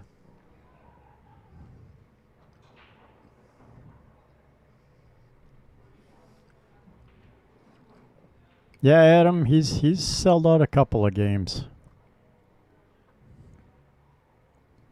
unfortunately. Oh, Ooh, he gets made it her clean. And now is the 8 past the 10. You tell me. You're looking right at it. Oh, yeah. It goes. I'd be kicking Matt out of my way. Right? Who does he think he is anyway? Right? I think you should go out and yell at him. Get the hell out of our player's way. Right. You act like a pool player. Oh! Oh, a little friendly love off of that. A little nice All right. nudgy nudge off We the ain't, 10 ball. again, we are not going home quite yet. Mike Niederrmaier says, nope, I'm not giving up yet. 5-6. Making a little bit of a comeback. Oh, you lied about the sun drop because Fowler's got one. Son of a... He lied to me at the bar? I'm thinking so.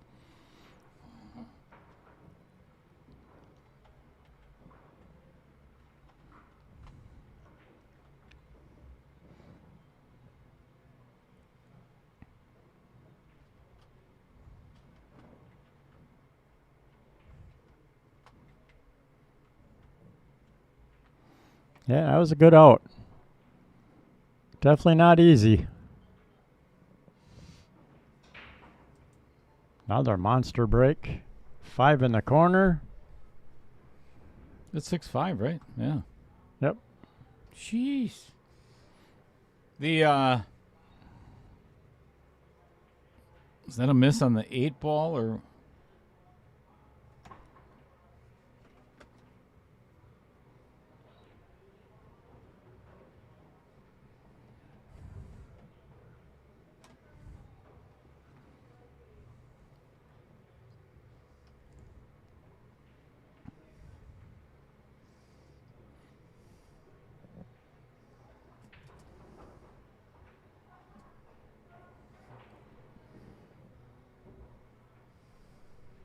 I don't know if he can see enough of that 3 to try and take the 3 first. Nope. I don't think so. Nope. He's got to take the 1. He could play the 4 first. He could actually, to kind of solve this rack for the most part, he could play the 4 and then draw back. He could get on that 2-3 combo. Pretty dead, straight Yep. in. That solves a Part couple of of it. problems.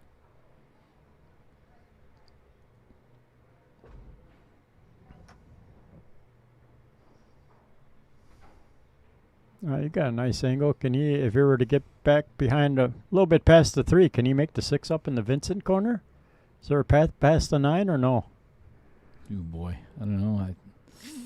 That's kind of hard to say. Well, I mean, I can say it. I can physically say it. It's not that hard, but I'd be lying if I...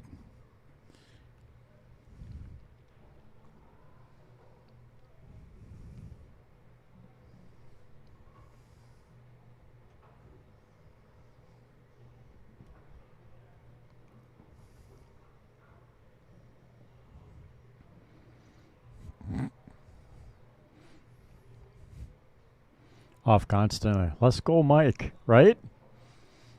I want Mike to win. Wow. Brilliant. Just brilliant.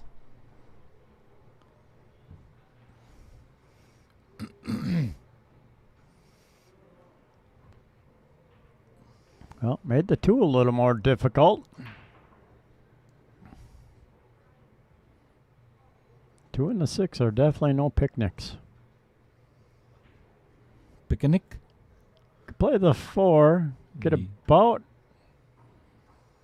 Hey, boo-boo. level with the... I wouldn't even get that far over for the 7. I'd almost want to be a little more straight on, I think. So I could pocket the 7 and try and bump the 8 to get the 2 open. Hey, boo-boo. Hey, boo-boo. Where's the pick in the basket? Oh, and a miscue. Got the old miscue safe. One of my favorite shots. I practice that shot all the time. Yep, I've seen it. Miscue safe. Miscue safes are... it's my specialty. There's nobody better. Other than Dan Yenner.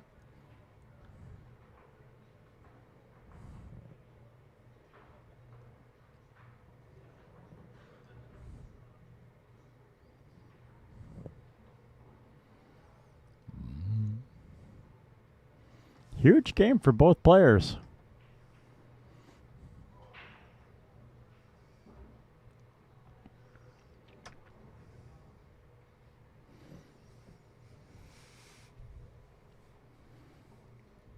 If Mr. Karcz doesn't get out, Niederrmaier gets on the hill with him. That'll be a fun game. It's going to piss off the 6 o'clock match, really. Yep. We go to 10 ball.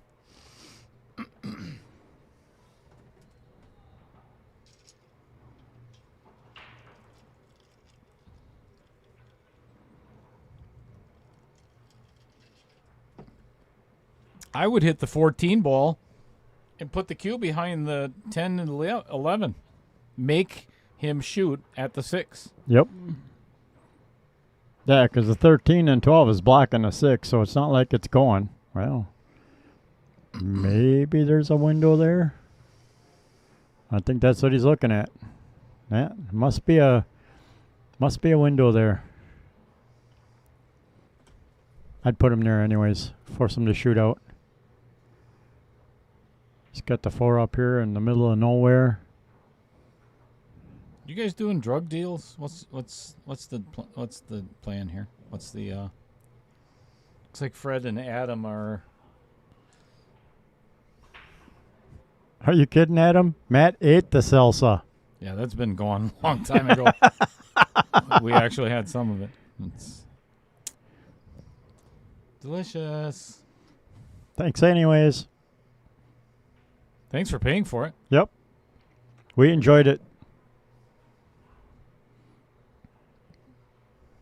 Pay 50 cents for a basket of chips here from the bar. We should really get somebody to call the authorities and let them know that Craig Fowler's here. So they can come pick him back up. He's got to be escaped, right? Right? They would not let someone like him out voluntarily.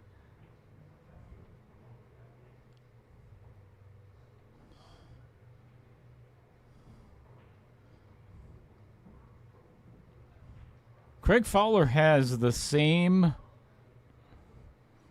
consummation with the insane asylum as what people do in a marriage, you know? It is until death do they part, right? Right. Look at him. Right? Walk You know around with what's his sun drop. Yeah. What's going on in his evil mind? Now he's sitting outside your door. Freaking wet myself again. Good pocket. Yeah. I don't know if I would have done that, but I would yeah. have. What are you going to do after all that? What are you going to do after you pocket this 4? Punt.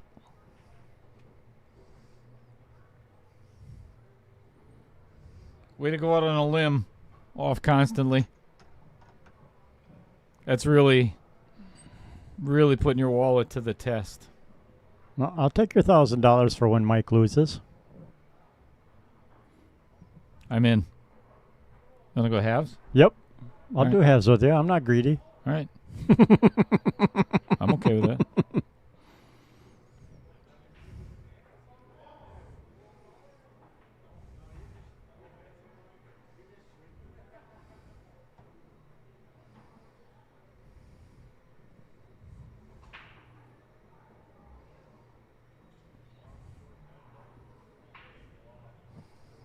I'll go with the Mike that has the A and the R in the last name as well. You know? Right?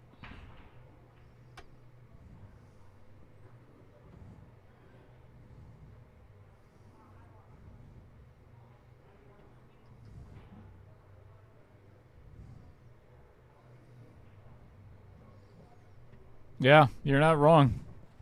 Adam G.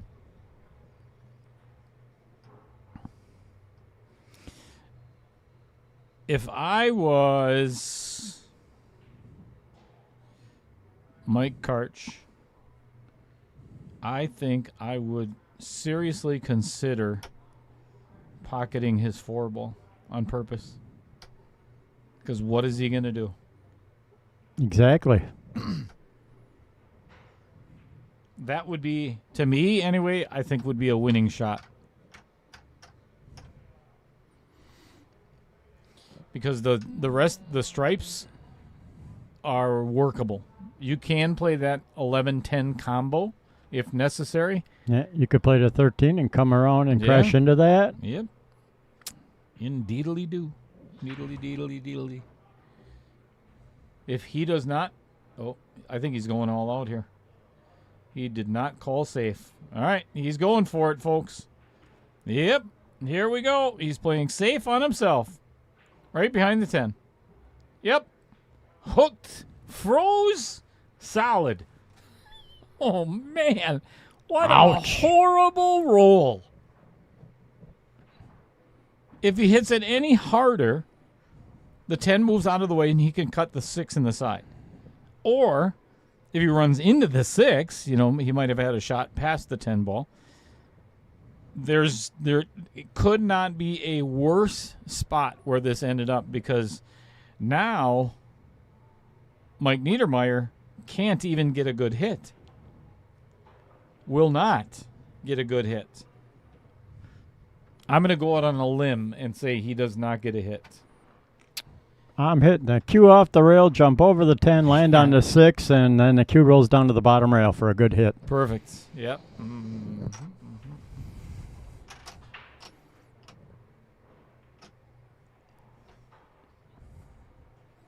Oh, now Craig Fowler's stealing my action. Rat bastard. What a jerk.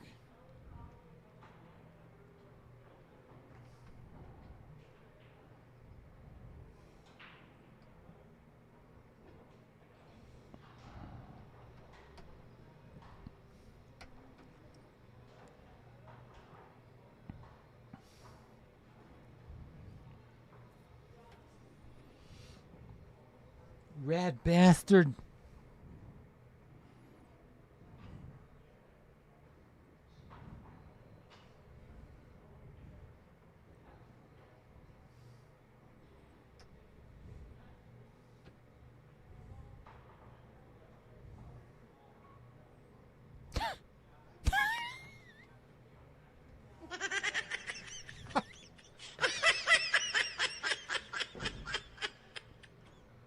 I don't know if that's a good thing or a bad thing.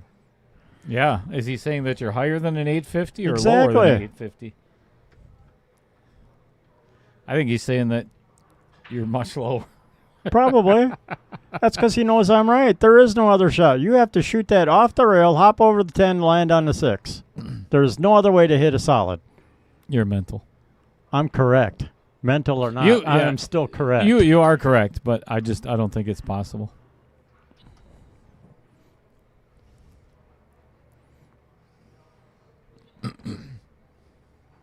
And you can use a jump cue to hop off the rail or your playing cue, but that is the only way you're getting a hit.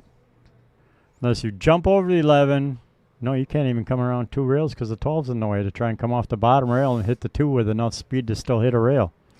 I do understand that, this is a very important shot and everything else, but he's got to make a decision here. Yep.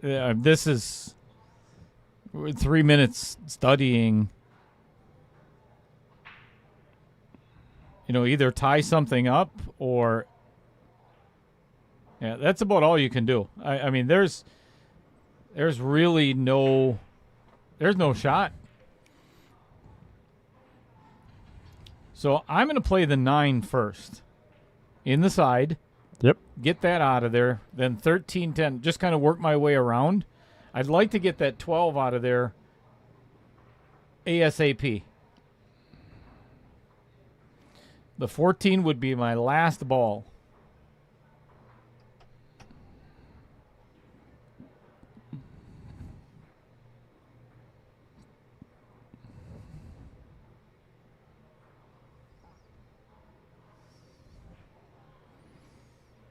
Oh, you should have seen the match last night, Dan. Yeah, were you here last night, Dan?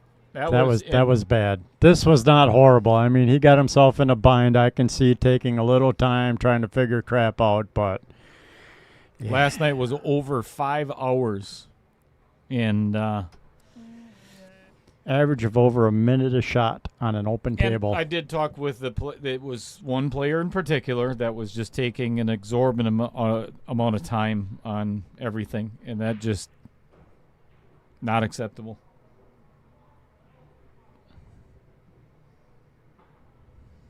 Oh, wait. Is Dan talking about Adam?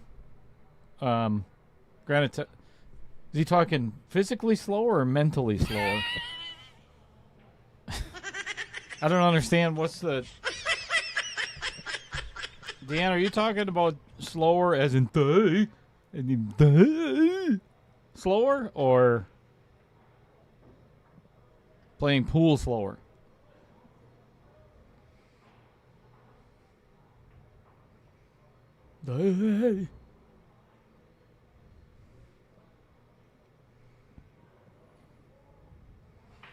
I would actually consider... Well, no, I wouldn't. Yeah, I would. I would consider running into the 2-ball right now. Play the... All right, we're just not even going to talk about it anymore. Here's what I don't like about that. Unless he does have... He might have enough angle. You got to get the 12 out. 10, 12, and then work on 15-11 or 11-15, 14-8. So now it's a matter of punching to get a shot on that 12. But you got to shoot the 12 next.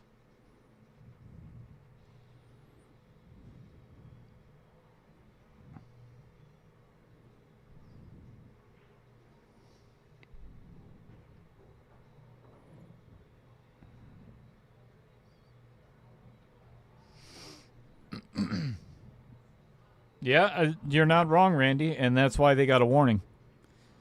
Actually, all three players in 1.5. If you remember, I had to go out and let them know that they're taking way too long.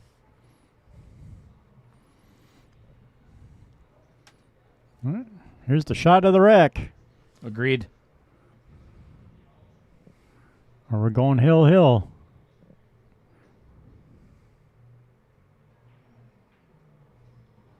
All right, so it's going to be 11, 15, 14, 8.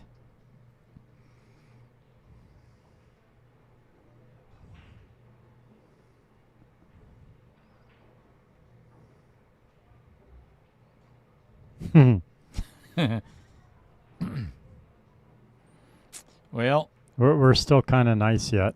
Unfortunately, not everybody will play with a shot clock, you know. This is, Mike has not left himself easy here. Nope. Still not the worst, but flirting with that corner pocket. Uh-oh. Uh-oh. This is tough. I think he has to run into the 8 in order to get a shot. I don't think he can hold for this. Wow. I'm surprised. That was really well done. That was well done to hold for that. That was really well done at that angle. Yep. Nice job. Oh, he needs to use the cue ball, right? Yeah, a little bit. Okay. That is a wrap, folks.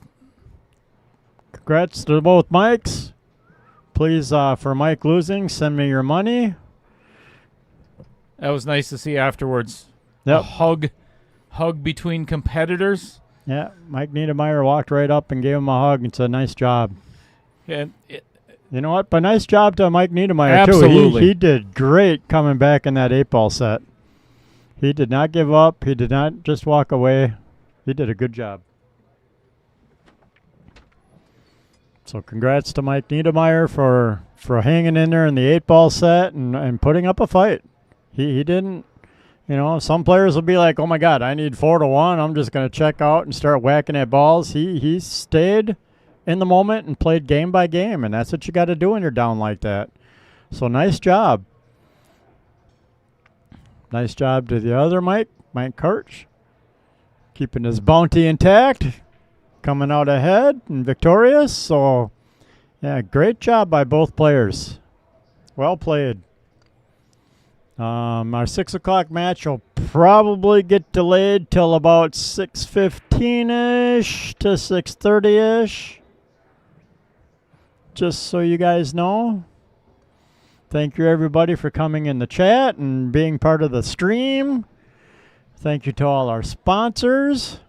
Thank you to all the players for coming and playing. We appreciate all of you. You're all great.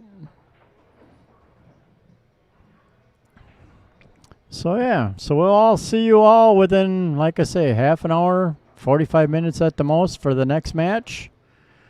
Shouldn't take Dale too long to set back up.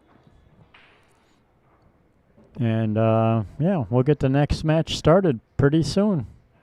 So come on back for your Sunday evening entertainment. Xander, and I forget the other guy's name already. What a slacker I am. I'm going to blame it on the fireball. Thank you, everybody. I'm right off constantly. I knew Mike would win, too. But since Mike lost, you know, all you people betting on Mike winning, Mike lost, send me my winnings. I'd appreciate it. Thank you very much.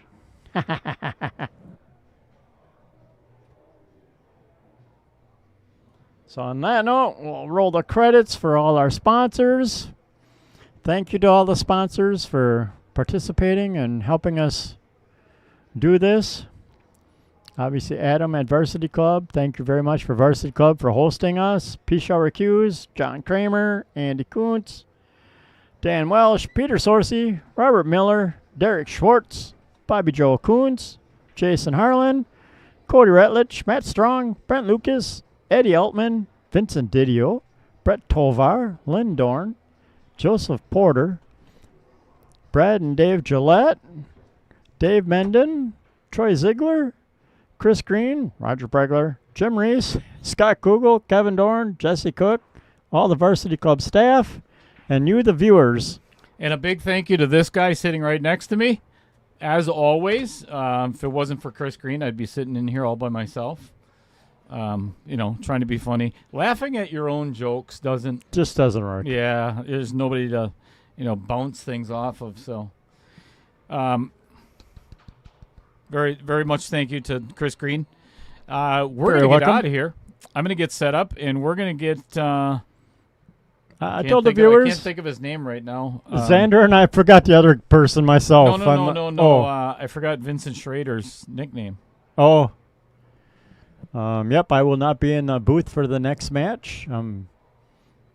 Booted out. All right, fired we're going to get again. set up so we can try to get this thing started at 6 o'clock. Might be a little bit later, but... Yeah, I told the players probably 6:15-ish. Yeah. Worst case scenario, 6:30, but we'll definitely be playing the second match very soon. So come on back. See ya. And enjoy.